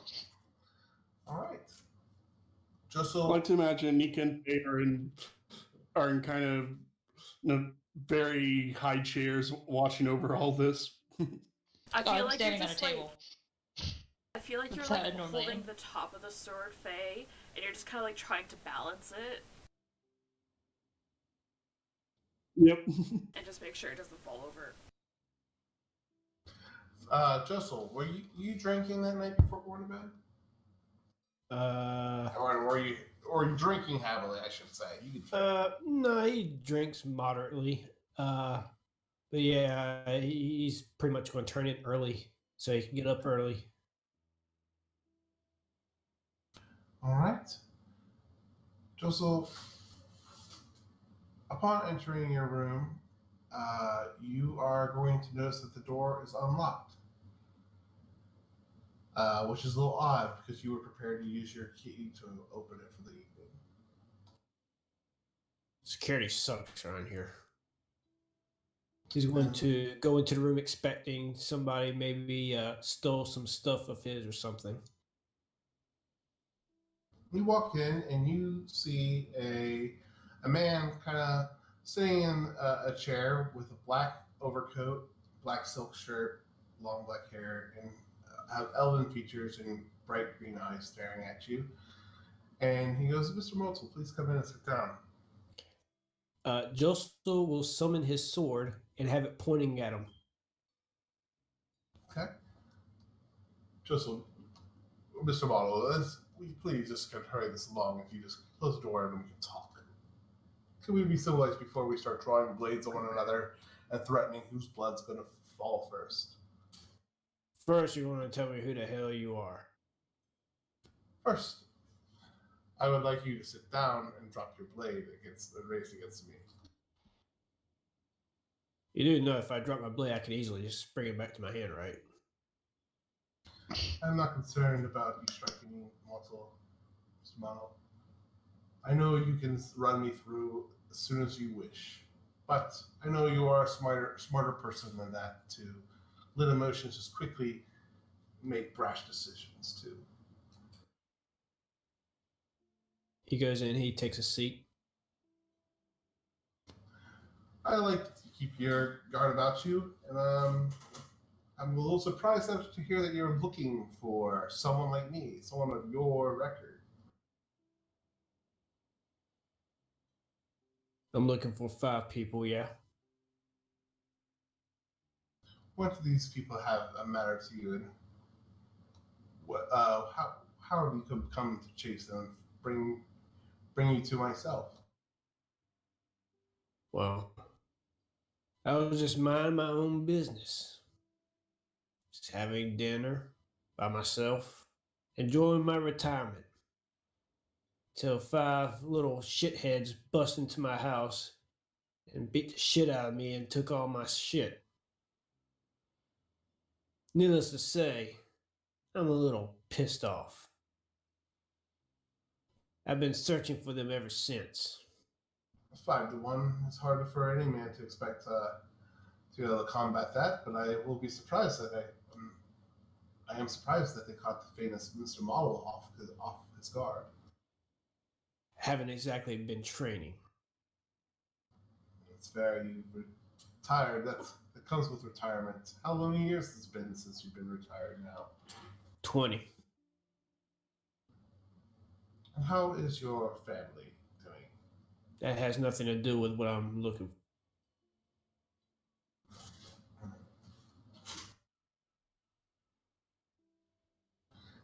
Everything has to do with everything. Secrets and stuff are sometimes more valuable than the objects that we're trading with one another. I don't know what you have that you are to offer me to maybe see if I can help you with the situation, but I'm still not sure why I would help you after you made my life quite miserable and made it difficult for my operations to continue on here in Madeira.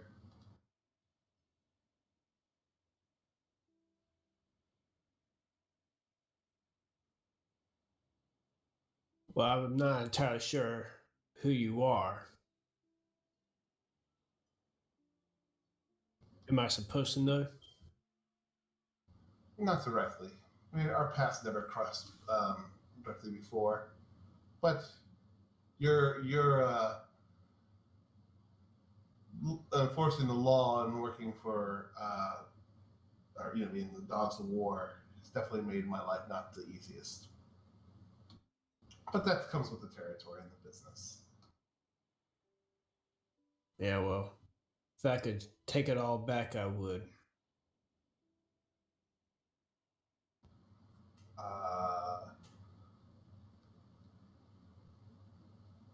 That's going to surprise him. I'm listening, Mr. Mile. What can I help you with? What brought your trail to my doorstep? I've been asking around to find out if anyone's seen any individuals that fit the description of those who attacked me. I guess our mutual friend is the one that contacted you. He got in touch with me, yes. Well, he must think that you know something. I know quite a bit of people that want to come through Madeira and sell items that have either been ill-gotten or trying to get out of here unnoticed or without all the paperwork and discreet fashion of getting people in and out of Madeira. Those are just some of my few specialties. And I imagine that you described the descriptions of all the people that you're looking for. Do you share the names that you have as well? Yeah.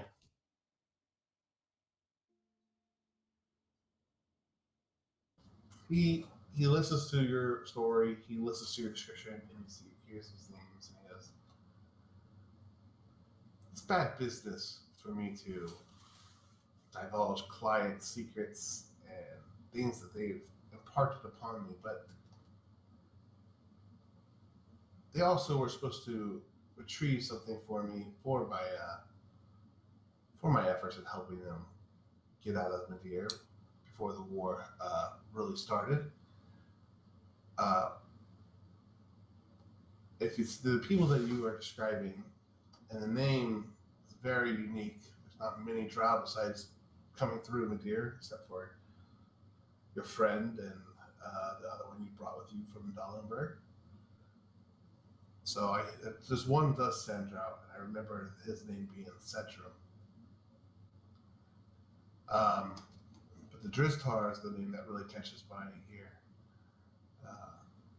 So I do have what you're seeking, but you don't have anything I want yet.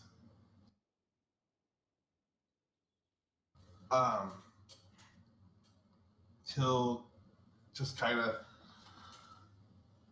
seems that you are very hard individuals to kill. So I know that you guys can handle yourselves very well. This influx of people coming to Madeira, refugees that made it here, and others that are wandering the town to find. I started to invite some new, seedier people that don't seem to adhere to a code. They're simple thugs, ill-minded. They only see the short end of the criminal world and don't see what it could truly be expanded upon and made into.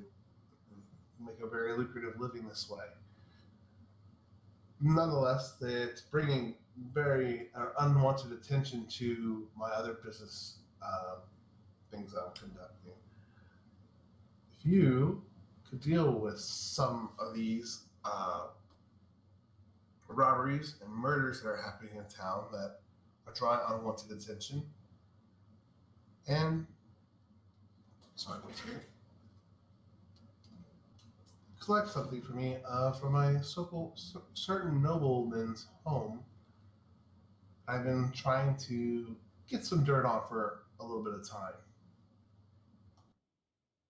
Is this something that you and your friends may be interested in?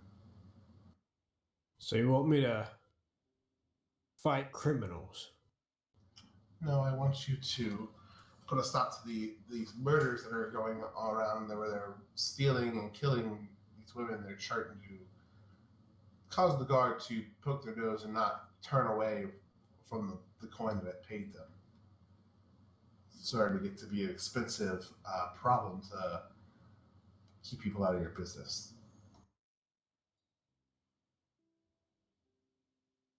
I ain't got a problem fighting criminals. I'm not asking you to fight anyone or any other citizens of Madeira. I simply need something from their possessions. Like what?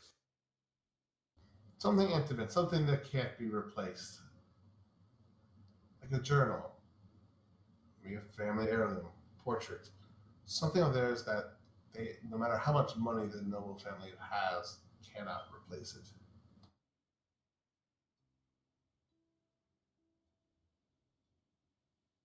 What is it? Some kind of spell you're working on or something? I will like secrets and leverage, and if I could find something good on this family that would give me an edge, that would benefit me greatly. And who is this family? This is for House.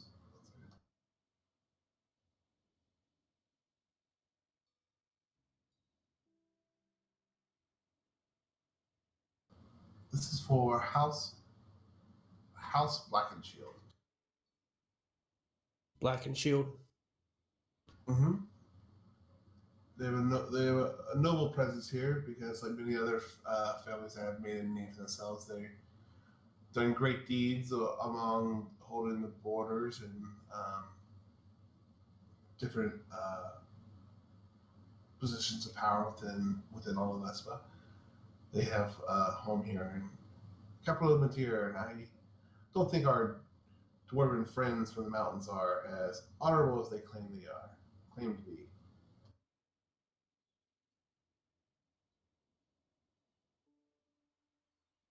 I might be able to do something about that. Fair enough. I will say, if you need me again, go ahead and get in contact with, I'm forgetting the blacksmith's name that you ran into, who you originally talked to. That was not Brina, or not the blacksmith, it was the It's the alchemist. poison man. Yeah, the poison guy, thank you. What was his name?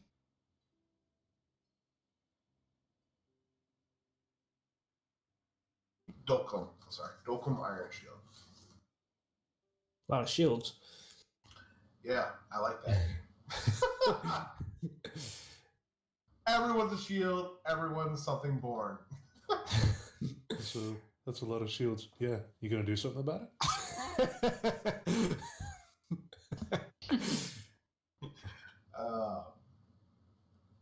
So yes, find Dolcum. He'll know how to get to my network and set something up again. I hope I don't need to let you know that this conversation doesn't need to make its way to the guard. Like Hal's probably been trying to find a way to get his hands on me for some time.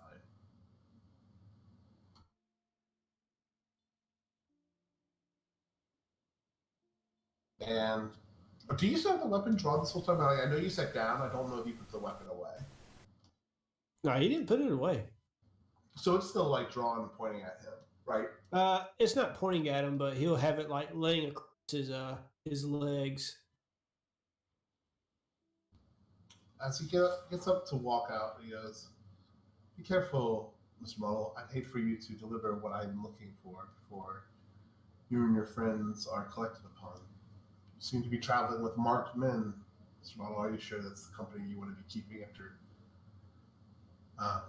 being retired for so long?" Mark, man. Seems that I'm not the only one that has caught, or that your group and friends have gotten the attention of. Give me what I'm looking for, and I will try to help you with what I know about your context. And who else might be seeking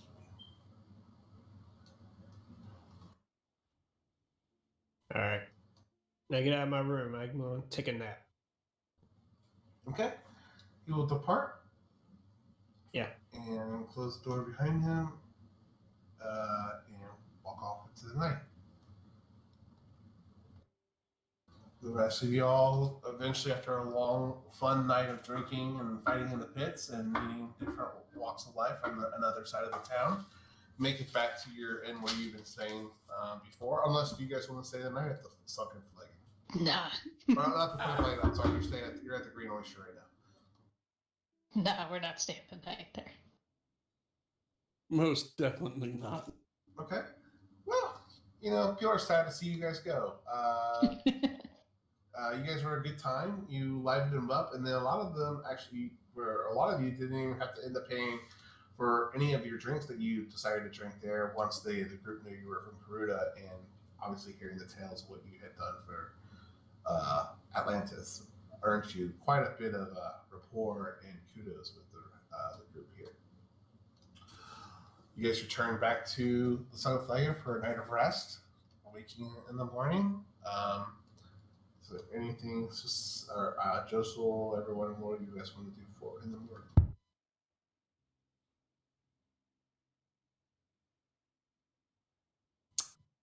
He needs to build that carriage. But I would he's actually very... say I'd probably help Josel out. I need to go to Tortuga for a day. Okay. I just wanted to make sure, you didn't want to share any information at the first thing in the morning with Josel, right? Well, that's the thing. I'm debating because one hand, the carriage is going to be very useful, and that's going to take a while. But on the other hand, he really wants to get information on getting those guys. So, it's not gonna. It's not like it has. Yeah, I know, Not urgent. Like it has to get done tomorrow, and you guys do have quite a bit of time. I mean, it's unknown how much time you have here. Yeah, but I'm just saying that as Josel, it might be a little impatient. And kind of like, do I want to do this or do I want to do that? It's like, Joseph, old man, you look a little conflicted. You okay? I only say this because I have a very high passive insight. This is morning time. I'm assuming. You guys are all having breakfast, I imagine. Mm-hmm. Mm-hmm.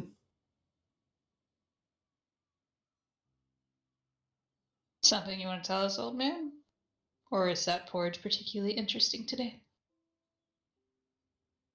thinking maybe getting to know the locals a little more. More specifically, the Black and Shields. Haven't really met them, so I figured maybe someone of my background could, meet the locals and I don't know, maybe raise their spirits. Does that not sound like that's actually what you want to do with them? Also, blackened shields. That is a interesting name. Yeah, there's a lot of people named Shields in this town. Yeah, blackened doesn't seem to be very upstanding. He looks over at Bart. Oh, good to know. So why are we hunting CD shields? Do tell us. Just want to get to know him. That's all. Why do you... No. Unless you're telling me there are a whole bunch of underwater mages, that doesn't fit. There's something else. What does underwater mages got to do with anything? You were a mage hunter? Does it have to be underwater though? That Because back alley didn't sound correct. Anyway, what? So, did you? Or go ahead. I'm sorry. So you want to find some black shields for some unknown reason? Most of us could actually help with that. We do have a certain reputation with the less refutable workers of the city, or at least the ones who like fight pits.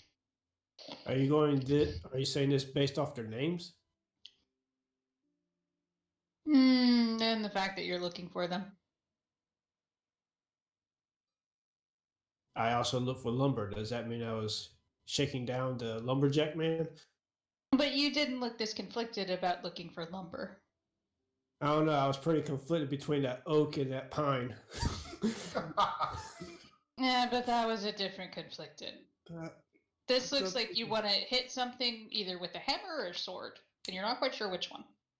I don't have a hammer. If you're building a wagon, you may need a hammer. Not a war hammer. Oh, no, just a hammer. But that's also off topic. I mean, if you want to join. But I'm gonna try to meet the Black and Shields. Honestly, I kind of do. And then I need to go to a library. Or actually, the library in the palace. So, I want to give everyone the free. So what I was thinking about doing, is kind of doing like a fast forward, almost like 3 days, in the sense that you guys kind of telling you at a high level what you guys want to do over the next day or so. Montage. But that depends on how deep you want to pursue the Black and Shields right away too, Josel. So if you wanted to do that right away, then maybe we'll do your stuff more up close. Bart, I know that you want to go to Tortuga. Definitely can do that in a day or two's trip, especially with what you guys have done in the war so far in Atlantis. The water's a little bit more safe. under the control of the pirates that are obeying the code. So that's definitely something you can accomplish. Anika, you said you want to go to the library. Yep, I'll help Josel, but I do need to go to the library. And get Lorna and Faye to talk to the spirits in their crown embracers. Okay. We need information. So, Bart, is that something you would like to set off to Tortuga probably the next day or two, or do you want to help Josel for a bit before you depart? And you guys have the funeral at the end of the week. He's no craftsman. He's not exactly good with woodworking. Unless you want him to do the sneaky stealing thing, then I'm not sure he would try to help out. He feels like he would do more harm than good. Well, you're not that type of rogue, huh? Yeah, and to be fair, he's kind of being cagey with what he exactly is needing help with. With the blackened shield, yeah. Anika's just curious. So she'll help and then go to the library. Now, just to be clear, just because I want to make sure you're going to what you are hoping. I know Black Bart grew up, spent a lot of time in Tortuga, but the Pirate Council had... Well, when did you die again? Let me double check the timeline. Just so everyone knows, Josel isn't, jumping onto the whole mission just yet. He's right now going to try to do reconnaissance. But he's not going to do it all sneaky. He's going to do it like out in the open, saying, "Hi, hello, my name is Josel. How you doing? Oh, this is a nice place you got there." That's why Anika's coming. If you get into a situation, she can talk you right out of it. So it's been over. I don't know if that's a secret or not yet, so I'm gonna message you first.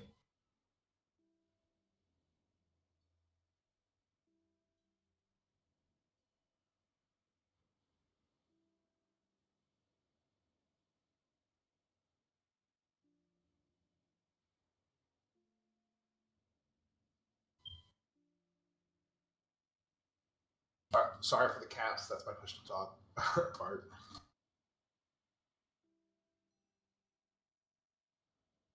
So it's been about that time roughly. Is that okay to share? Or where I'm going with that is that the Pirate Council has main capital, I guess, if you were to say, would be at Shipwreck Cove now. But Tortuga being a place of home, I know you want to go there still. So I don't know exactly which one you're specifically looking for.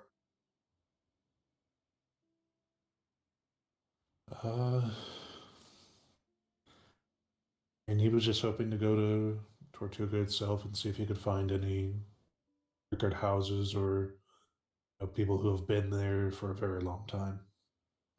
Okay, we can definitely have a day of that too. Does anybody else have anything they would like to do over the next day or two?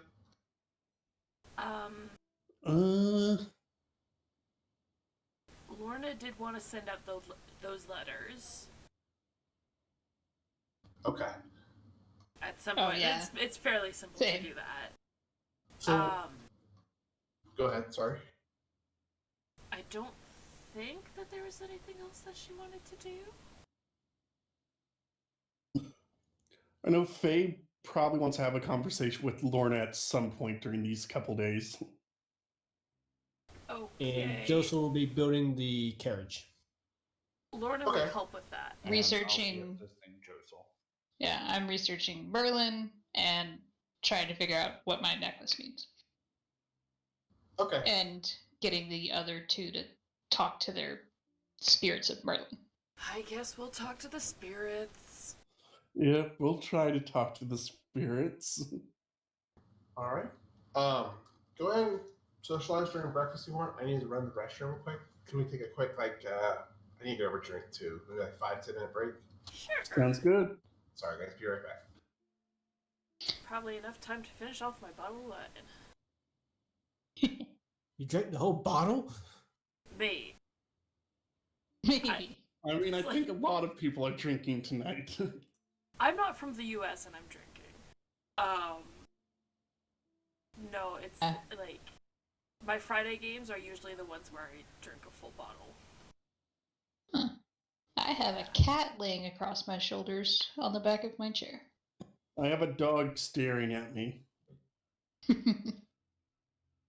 Does that mean it's time? She's laying down staring at me. I can't tell if she's trying to go to sleep or if she wants to play.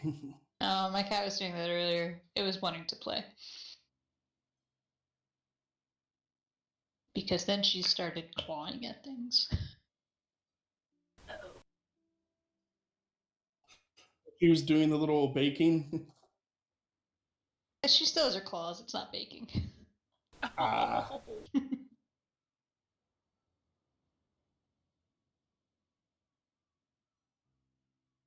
No, she's just peacefully, no longer purring, but sleeping across my shoulders. That's good. Mm-hmm. So that means she's going to start running around when I'm ready to go to bed. Oh no. How old is she? Just over 3 months. Oh, that's adorable. Yeah.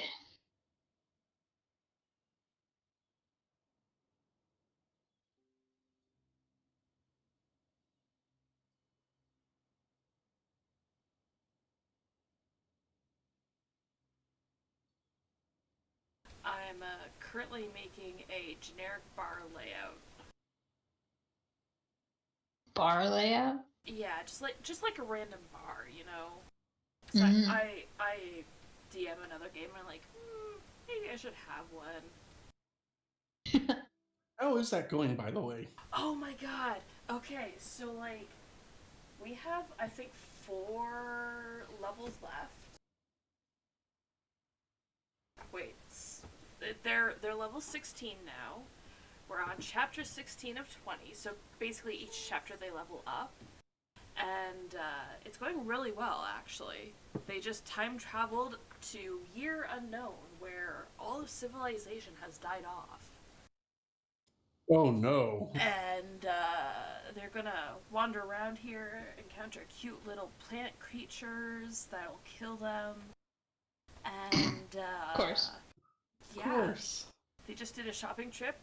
2 of them almost died from the dragon death flu that had evolved from not being able to infect Dragonborn, but now infects Dragonborn. So, yeah, that was fun. He thought he was immune, so he grabbed all the gold that had the dragon death flu on it. And then it's like, ha ha ha. Ha! It's Psych! involved. Psych, It's been you're not immune. forever. Pretty much. So yeah, they've jumped a total of 3 times. So like from the year 1100 to 1250 to 1350. Now they're in a Year Unknown. So it's going really well. I love my players. I love what's happening. And yeah. Hey, mine are hosting a party to try and find a drug dealer who drugged them. Dude. However, the thing is, the druid told people to bring drugs. So yeah, they're Oh, not no. going to find the drug dealer. Oh no. But I'm just wanting to see what they're going to do. Yeah. My Saturday group, they are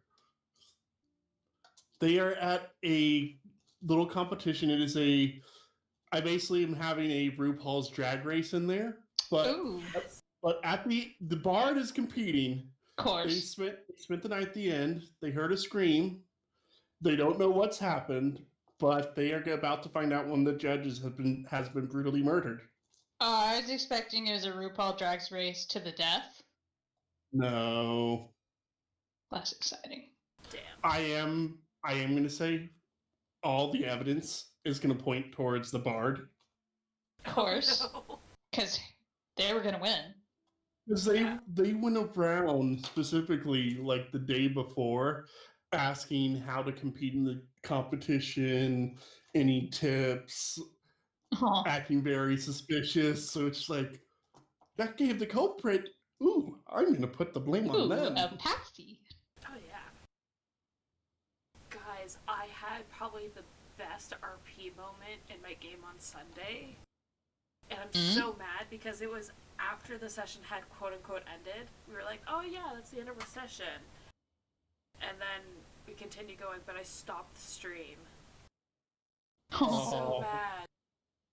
Like, so one of our players has traveled from another universe and she's in here, and my druid is the drug dealer druid. And quote unquote, she gives mushrooms and it's more of a delicacy rather than a drug. And however, but yeah. She gave this one to that one character, and it's you can see into the ethereal plane for 1d4 hours. And she was dreaming about her friends and her people back home and shit like that, and it was so good. And she was getting all emotional about it, and it was fun. It was very, very fun. Hard to explain. I'm back. Welcome back. Hello. Okay, so I think so. Joseph, Bart, you're getting over to Tortuga. Will probably, depending on what you want to do there too while you're there, but that's gonna probably take you 3 days to kind of a day to get over there. I imagine. Excuse me. A day to do whatever you want to there, and a day to come back. Or if you just want to, if you were something more quickly, you could probably make it in 2 days. But I imagine that's going to take 3 rough days. And what I think I'd like to try, if everyone's okay with this, is I know there's a lot you can do in 1 day, obviously, but then it feels like I don't want it to feel like we're role playing every single day in a week though either for you. So I might try to do like, okay, what did you guys want to do this day? We want to work on the card. Okay, the next day we want to go look into sending those messages off. Is that cool with everyone, or do you guys want a little bit more freedom? That's fine. I'm okay with that, but I'm also okay if someone wants to role play out a day. That's cool too. I don't mind waiting. Oh yeah. When things happen, I like to role play them out. Like the group does this, and then we'll focus on what that group is trying to accomplish to the best of my abilities. If I don't want to speed you guys along, but I also don't want you guys to feel like, man, we're going to play every day out of urban city living. But just so you know, I'm having a blast right now since we got back to the city. Oh yeah. Good. I am too. This urban adventures is a little bit something that we don't get a lot of practice at, so I'm doing my best. So I'm glad you're having fun. That means I'm doing something right. I hope. Oh yeah. So because is going to take you away, Bart, from the rest, so you're kind of on your own, unless you want to bring someone with you. I mean, if anyone would like to go to Tortuga to hang out with pirates, they are more than welcome to join him. Lorna's never seen, good pirates. I mean, she's seen a couple, but like, Lorna would love to It's join. very tempting. I mean, why don't we do it? I can look at a library another time. Let's go meet some pirates. Let's go meet pirates. I would like to start shit at a pirate island for fun. Oh no. Not starting shit. Pirate Island. I would like to go to a pirate island and see what I can do.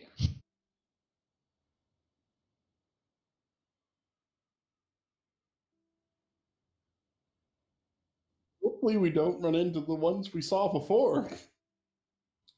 But they were friendly. Or are you talking about different ones? Were they friendly?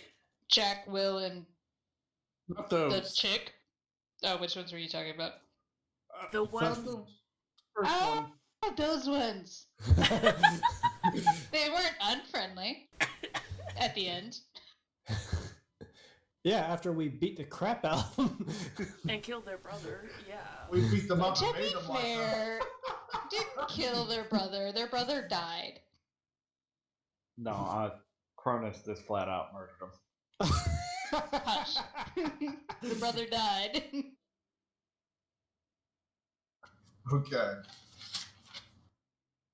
So again, who's staying behind so far? I have Anika, Faye, and Anika, Faye, and Bart going to Tortuga. Anybody else wanting to go to Tortuga, or who's staying behind it in Madeira? I will go.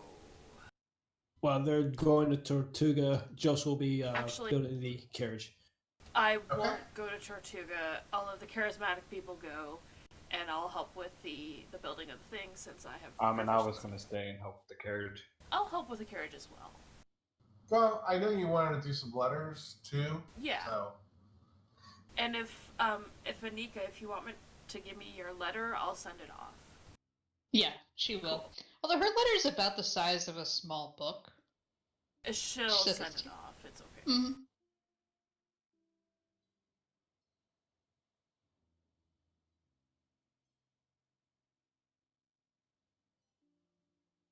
So no, I'm not going to Tortuga. All right. Let's see here. All right, all the squishies get on the boat together. Oh no. I mean, to be fair, Faye probably has the best AC out of anyone on that boat. So I'm more likely to leave people stunned while running away. So don't. Maybe it's best that Bart didn't decide to go to pirate capital. They can just go to Tortuga. There's still pirates in Tortuga, but not as bad as Shipwreck Cove, where it's all pirates. Yeah, I mean, Faye and I aren't terrible backup, as long as you don't actually plan on fighting one-on-one. Very true. All right, so you set sail towards Tortuga after bartering, voyage across. It'll cost you just a few gold. What's the actual fee for a charter?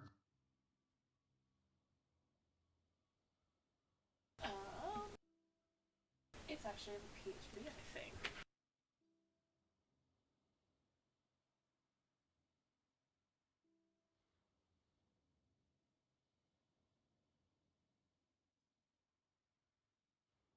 I don't see any gold. Where is it?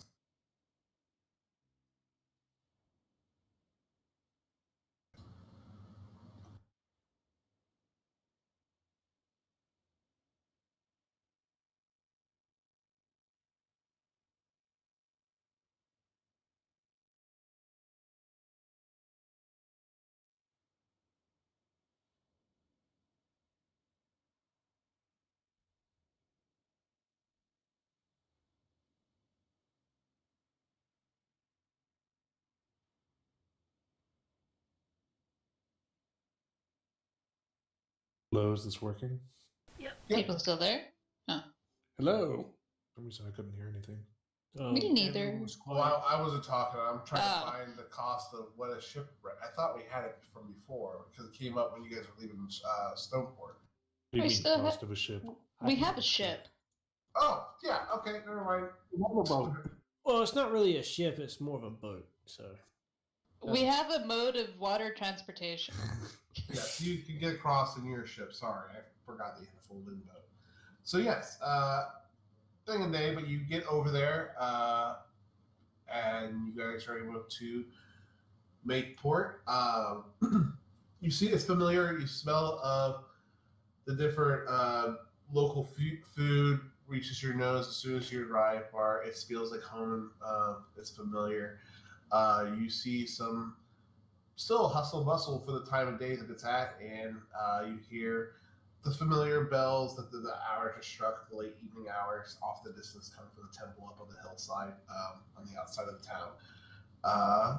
You are at dock right now, and someone is coming up to check you in, and when they go to see where your boat is, they're like, they just seem very confused. What brings you to Tortuga? Closure. Oh, Adventure. Oh, what of you? Well, we are doing our best to keep things top shape during the things that are going on around these waters, but there is somewhat of a truce going on. Please conduct yourself cordially and don't get into too much mischief, I hope. I know the code. Welcome ashore. See if everything's where I remember it being.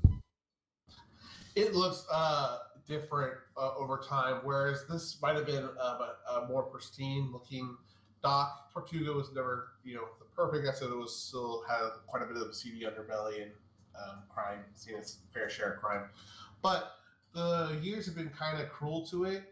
Things look a little bit more worn, colors a little bit more muted, but everything still seems to be where you left it. Some of the store signage out front has changed, like blacksmiths that you've encountered before, that they've gone through different ownership over the long time you've been gone away. Smithy's gone. A lot of stuff is gone. You're talking about it's right there. Oh, that bread shop over there used to be the smithy.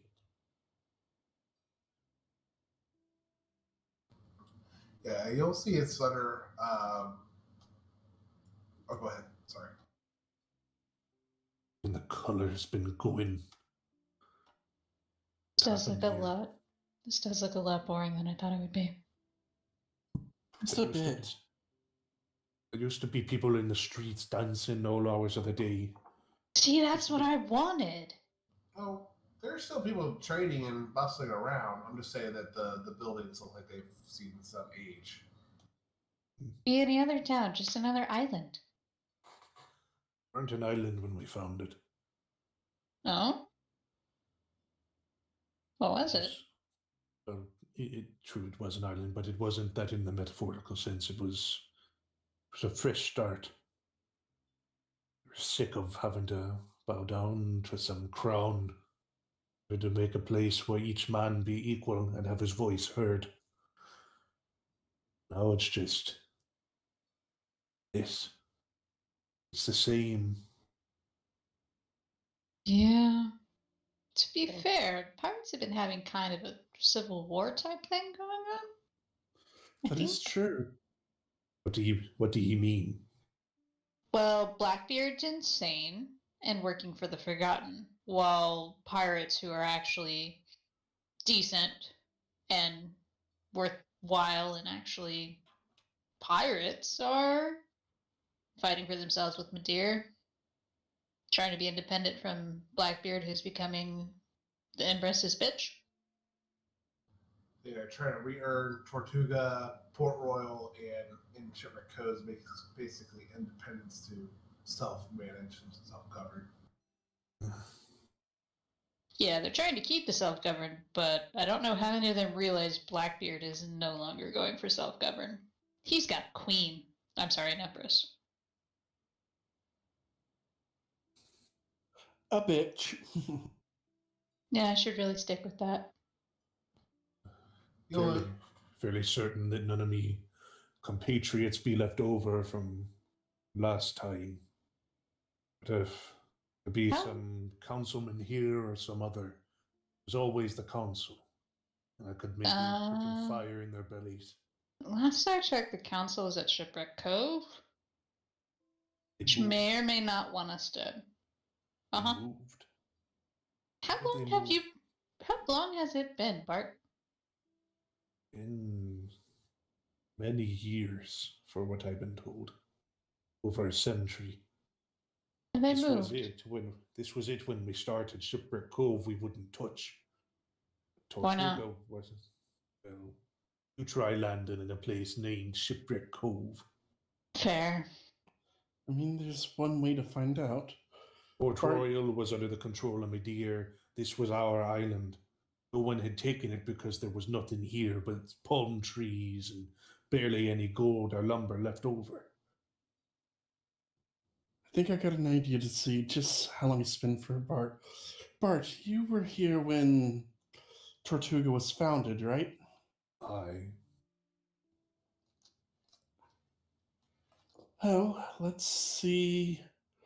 Let's guess someone how long Tortuga's been around that's here right now, and then we can figure out how long you were underwater, Bart. He'll whistle to probably some street rat kid. Boy, how long this place been here? Tell me the truth and there's a shiny for you. He seems taken aback by that, and he's, I don't know, I'm not really good at history class, but Teacher always says we've been around, or Tortuga was founded around 1300s, so roughly 200 years ago. It was supposed to be founded for the independence by some men that left Madeira to seek freedom from other waters and pursue the independence. But during the war against the Empress, the pirates fought alongside, and he's really racking his brain for this history lesson that you're asking for him on the spot. It's Be And, it, boy. What's that? Toss him that be it, boy, toss him a gold piece. Okay. sounds like 200 years. 200 years. But it Point did in sound, coming, I guess. Crew's dead. Gone.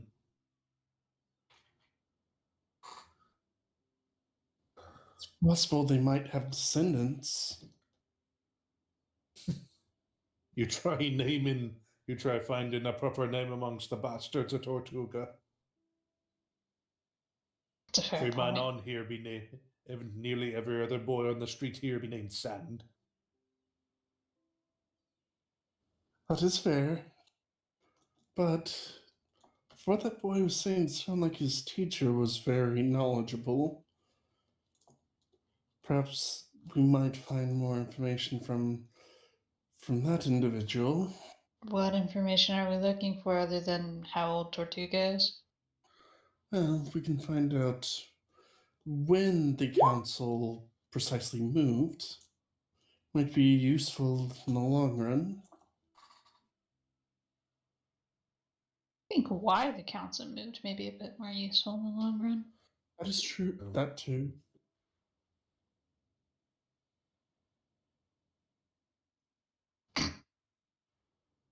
I'm going off of like the Game of Thrones thing where like bastards are named after like the surrounding area. In the north it's snow and Dorne it's sand. So I'm sorry. Say I that beat one you. more time. I'm going off of like the Game of Thrones thing where like the illegitimate children are named after like the surrounding area. Like in the north, they're named Snow, and in Dorne, where it's a desert, they're named Sand. Perfect. He's on an island, Sand. So And like I think in not Westeros, the city, they were like rivers or something like that. yeah. Yeah. So, are you guys looking for the old schoolhouse in town or someone specific? I guess the old schoolhouse. Let's try the schoolhouse. Okay. Bart, you know the buildings seem changed, storefront and signage, but you remember the lay of the city fairly well after spending many years here, and you find the one schoolhouse that was kind of established to by some of the non-pirate folks, or people that wanted to just make a home here in Tortuga versus a home at the sea, like the original founders. And you see an older lady out front, kind of sweeping the stoop, and just take care of the building. You see also on the way, you guys will see the marketplace, and there's some people that are dancing, and some are juggling some blades, and then you also will have that smell the aroma of some like chocolate treats and other sweet kind of delectables for sale. It's just a very bustle street market right now. At least that stayed the same. They always kept the sweet shop near the school, but the only way to keep the kids going. Remind me to stop there when we're done with school. Ever since I had chocolate. All right. So you guys approach the presumably the school teacher, and she's, "Hello, how can I help?" And she kind of just stops and looks at you, Josel, almost like she's seen a ghost. She goes, "Has anyone told?" Josel. I'm sorry, Bart. I'm sorry.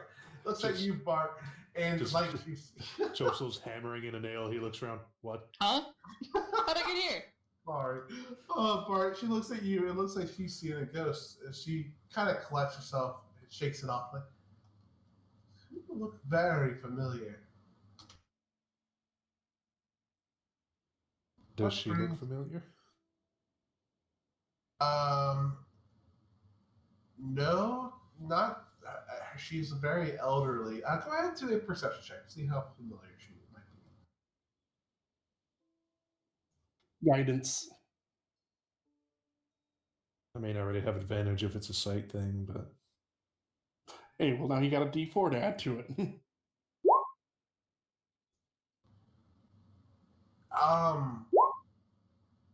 There's something about her eyes that's familiar to you, but you're not putting your finger on it either. You're not sure where you know her from. Do a history check real quick just to see if you can glean anything extra from that. I know those eyes. You say that out loud? Yeah. Pardon me? Those eyes is familiar to me. Be your parent. They be the Shepard family. My father's name was Eldon Shepard. And you'll be not really familiar with that exactly. But, I'm sorry, no, you would know the father. You would know him, and he kind of retired from the waters and was one of the people that really was interested in making Tortuga the best place they could, to actually have an independent life. You be old Eldie's girl.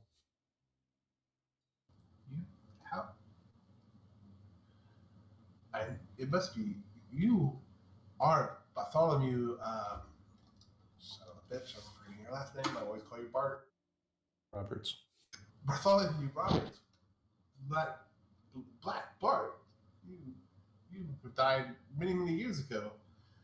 In the first war against the Empress. So I thought as well. But I found myself stranded in the deep of Atlantis. It's in the books. It's printed. And she'll kind of lead you in, as fast as an old lady can move. She's kind of, a little slow moving, but she's trying to like rush you into the school to show you something she's found. But go ahead. I'm sorry, I interrupted what you were saying back to her. I was trying to think. I thought I was dead as well, but found myself in the depths of Atlantis.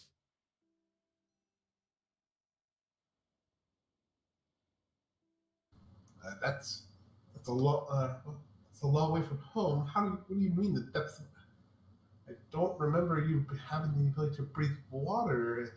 And she's just kind For the battle that we had, you'd be a teacher, be the one where Barbossa and his crew went against the Kraken and the Empress.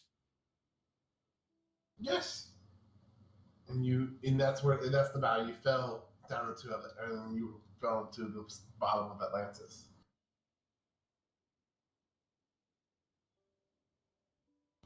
Mm. 200 years. I suppose Eldie got his wish, but is there any news of what be happening to Barbossa? Barbossa is still part of the Pirate Council, and that has been moved away from Tortuga ever after the first war against the Empress, and once Espa was back in control, and the rest Be 200 years old and still sitting on the council? Well, apparently you were supposed to be down underneath the sea. Perhaps he has some maybe some insight for you. I don't know. I haven't seen Barbossa in many years, except that I'm familiar with the name that he sits upon the council that moved. Why did they move it? Once Menthir is back in control and peace settled in, as it often does, they started tightening the reins again.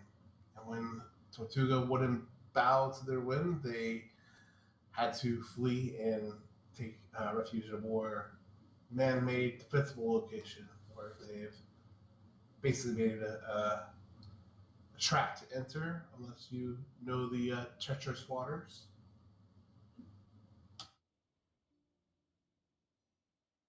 I'll look around for a second.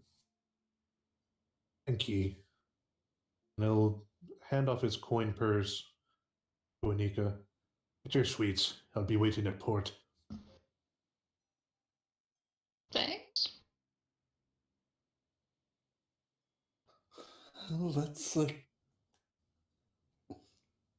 I'm gonna look at Anika. I didn't expect for him to actually find some related to someone he knew. But also, who's Barbosa? That is a very good question. I don't suppose they write about pirate history in books, do they? Is the teacher still near us? If you get so once Tatatra, she's still there after seeing Bart walk away. She's kind of taking it all in, like trying to figure out the math doesn't work out. Again, this Bartholomew Roberts was a human pirate along with Barbosa, but Barbosa has been into some supernatural encounters and stuff that she just kind of has accepted it as fact. So she's kind of thinking maybe something related to the same effect that happened to Bart. Excuse me. Me and my friend here were wondering, who is that Barbosa you were talking about? One of the original pirate lords, just like Bartholomew there. See him, Barbosa, and the T. Sorry, let me pull up my list so I don't miss names.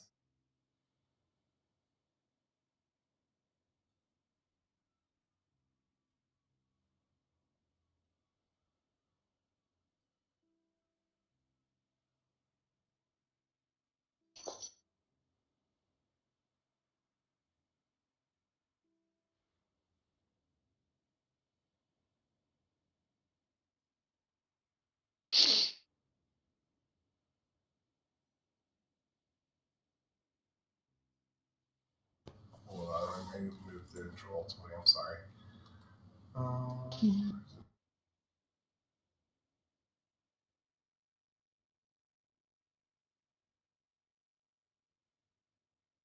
right, okay, we're going from memory. She'll tell you that those that founded the Pirate Council originally was in her to basically create the pirate code was Captain Barbosa, the Captain P, Captain Sparrow, not Jack Sparrow, but Sparrow's father, and also, let's see here. This was also the frick. What's her name? Ching. I have it written down somewhere, but I can't find it now. I think her name was Xing. That was the Oriental Captain Pirate, and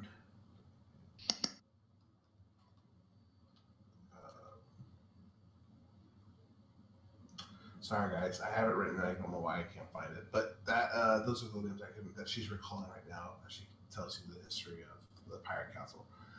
They came here to Tortuga and settled this land. It was just as your friend described, nothing here prior, and they made a state tried to the first attempt at being free and independent from Madeira. And Barbosa is one of the few captains that still sits on the council alongside Sparrow's son, Captain Jack, and now Will and Elizabeth Turner, and formerly, until recent events, some of the others that we're currently at wars now with.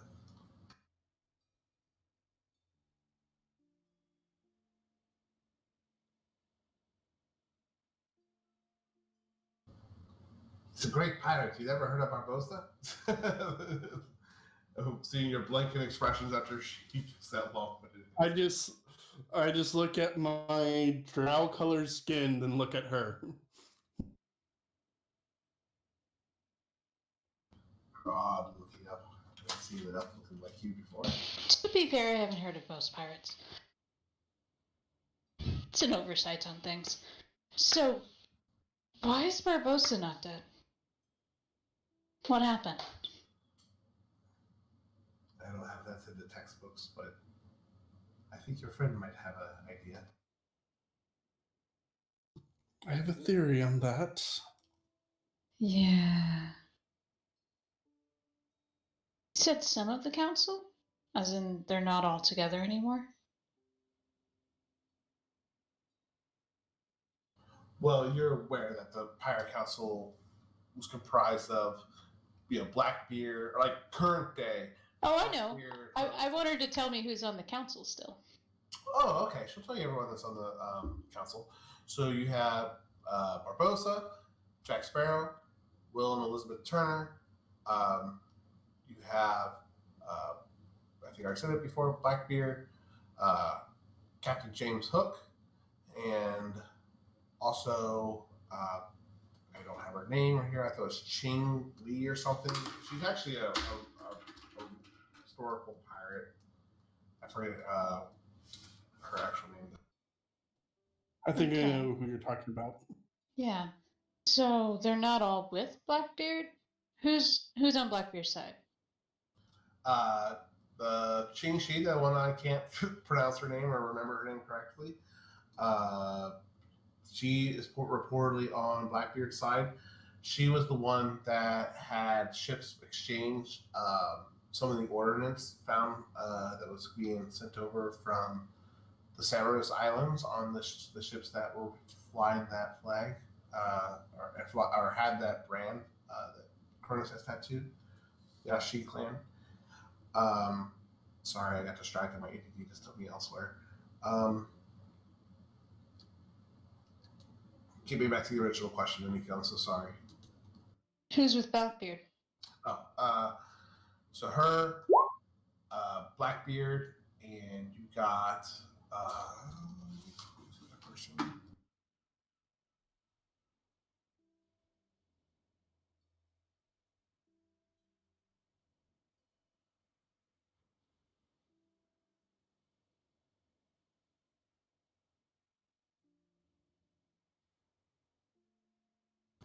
I'm sorry. I'll get that for you. I don't want to tell you the wrong one. I have it written somewhere, and I don't know why I can't find it right now.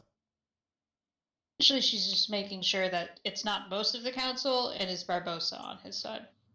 Barbosa is on Sparrows and Turner and Madeir, fighting with Madeir. They're trying to. And Teague, I'm sorry, Captain Teague, he's also on the council.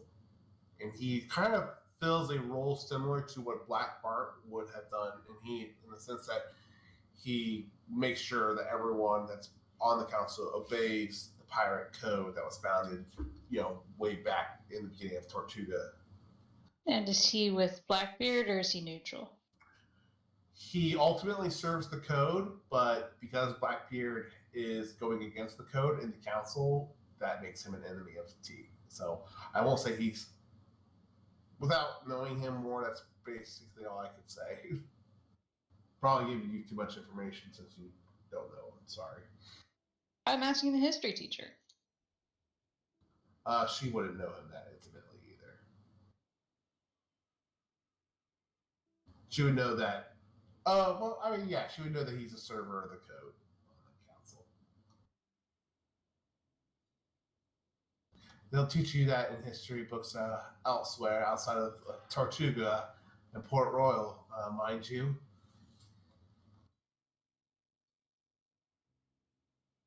Aaron, just wanted to see who we're up against. Appreciate it. Yep.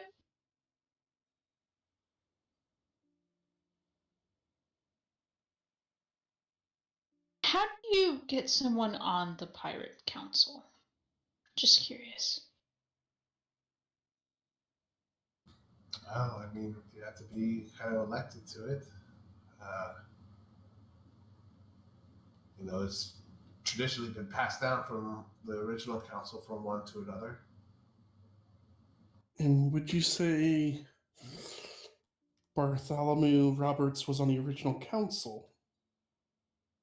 He was one of the original founding members, yes. And Lots one who seen never during the war. and one who never passed down his spot. Hypothetically speaking, of course. If he were still alive. I'm just a simple school teacher. You're asking for into politics that I know in history. I don't know anything about. Politics or history. I'm just Especially gonna when it's... I'm gonna nod to Nika. I... Did you? But... What were we doing? Oh, is that not a... As she was I'm saying, gonna politics or whisper- history. But yeah. I'm Roof and Undercommon. I think we need to let everyone know we might have a way in with the Pirate Council if Bart was willing. So next question. Which one of those sweets are the best? Because I'm really hungry. Of course. And I say this to the teacher.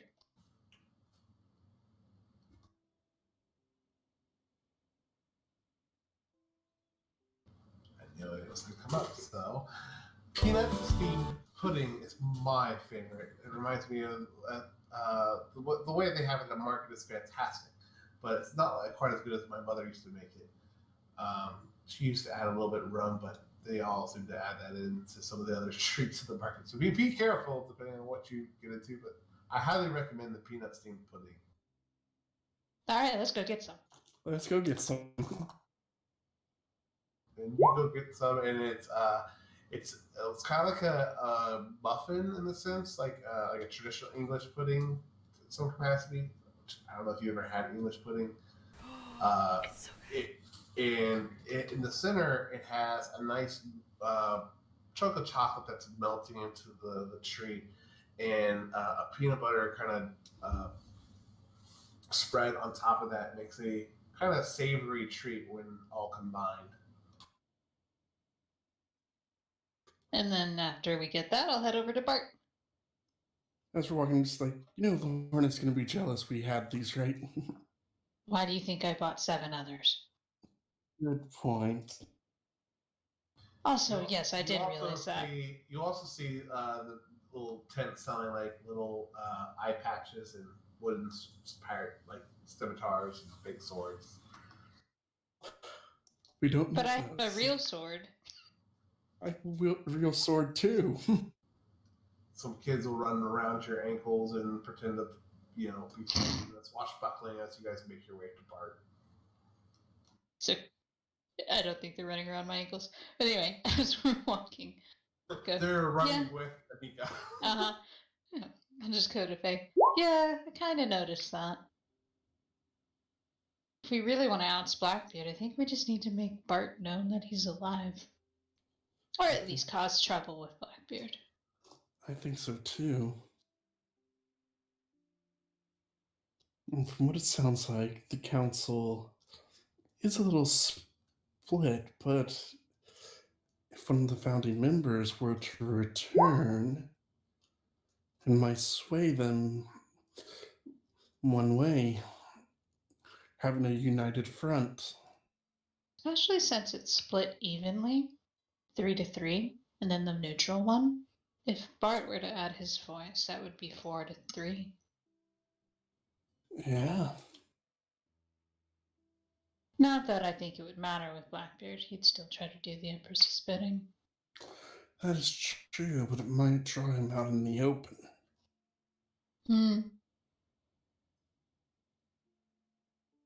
Fair. Well, either way, we're not going to make the decision now.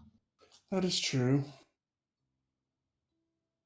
So, Bart, what would you like to do with the rest of your day? Do you want to stay in Tortuga a little bit longer, head to Shipwreck Cove, or head to back to Medina? He's gonna head over to Shipwreck Cove. He's got someone to deck in the schnoz.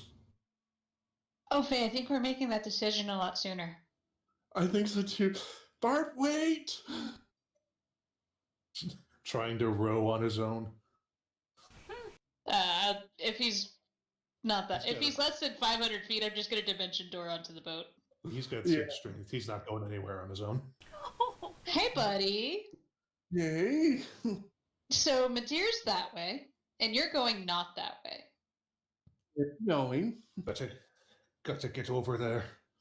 Gotta punch that black dog in the head.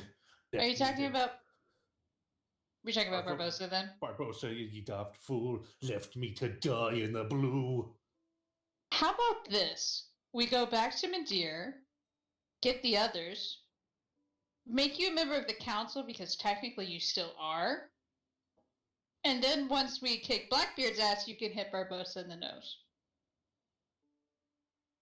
I'll go back and get the others, but I be hitting him once we get to see him. Okay. There's That not is much. fair. That is fair. Fair. That's exactly what it is, Josel.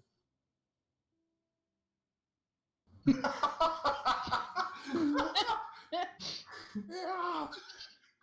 Like, we're not going anywhere. Waves be choppy today. Right, here, give me that, because I have the strongest strength out of both of you. Oh my god. Hey, hurtful, but true. We had to roll new characters for half the party because they got lost at sea. Faye and Anika are just standing next to the boat, and he's trying to row it away.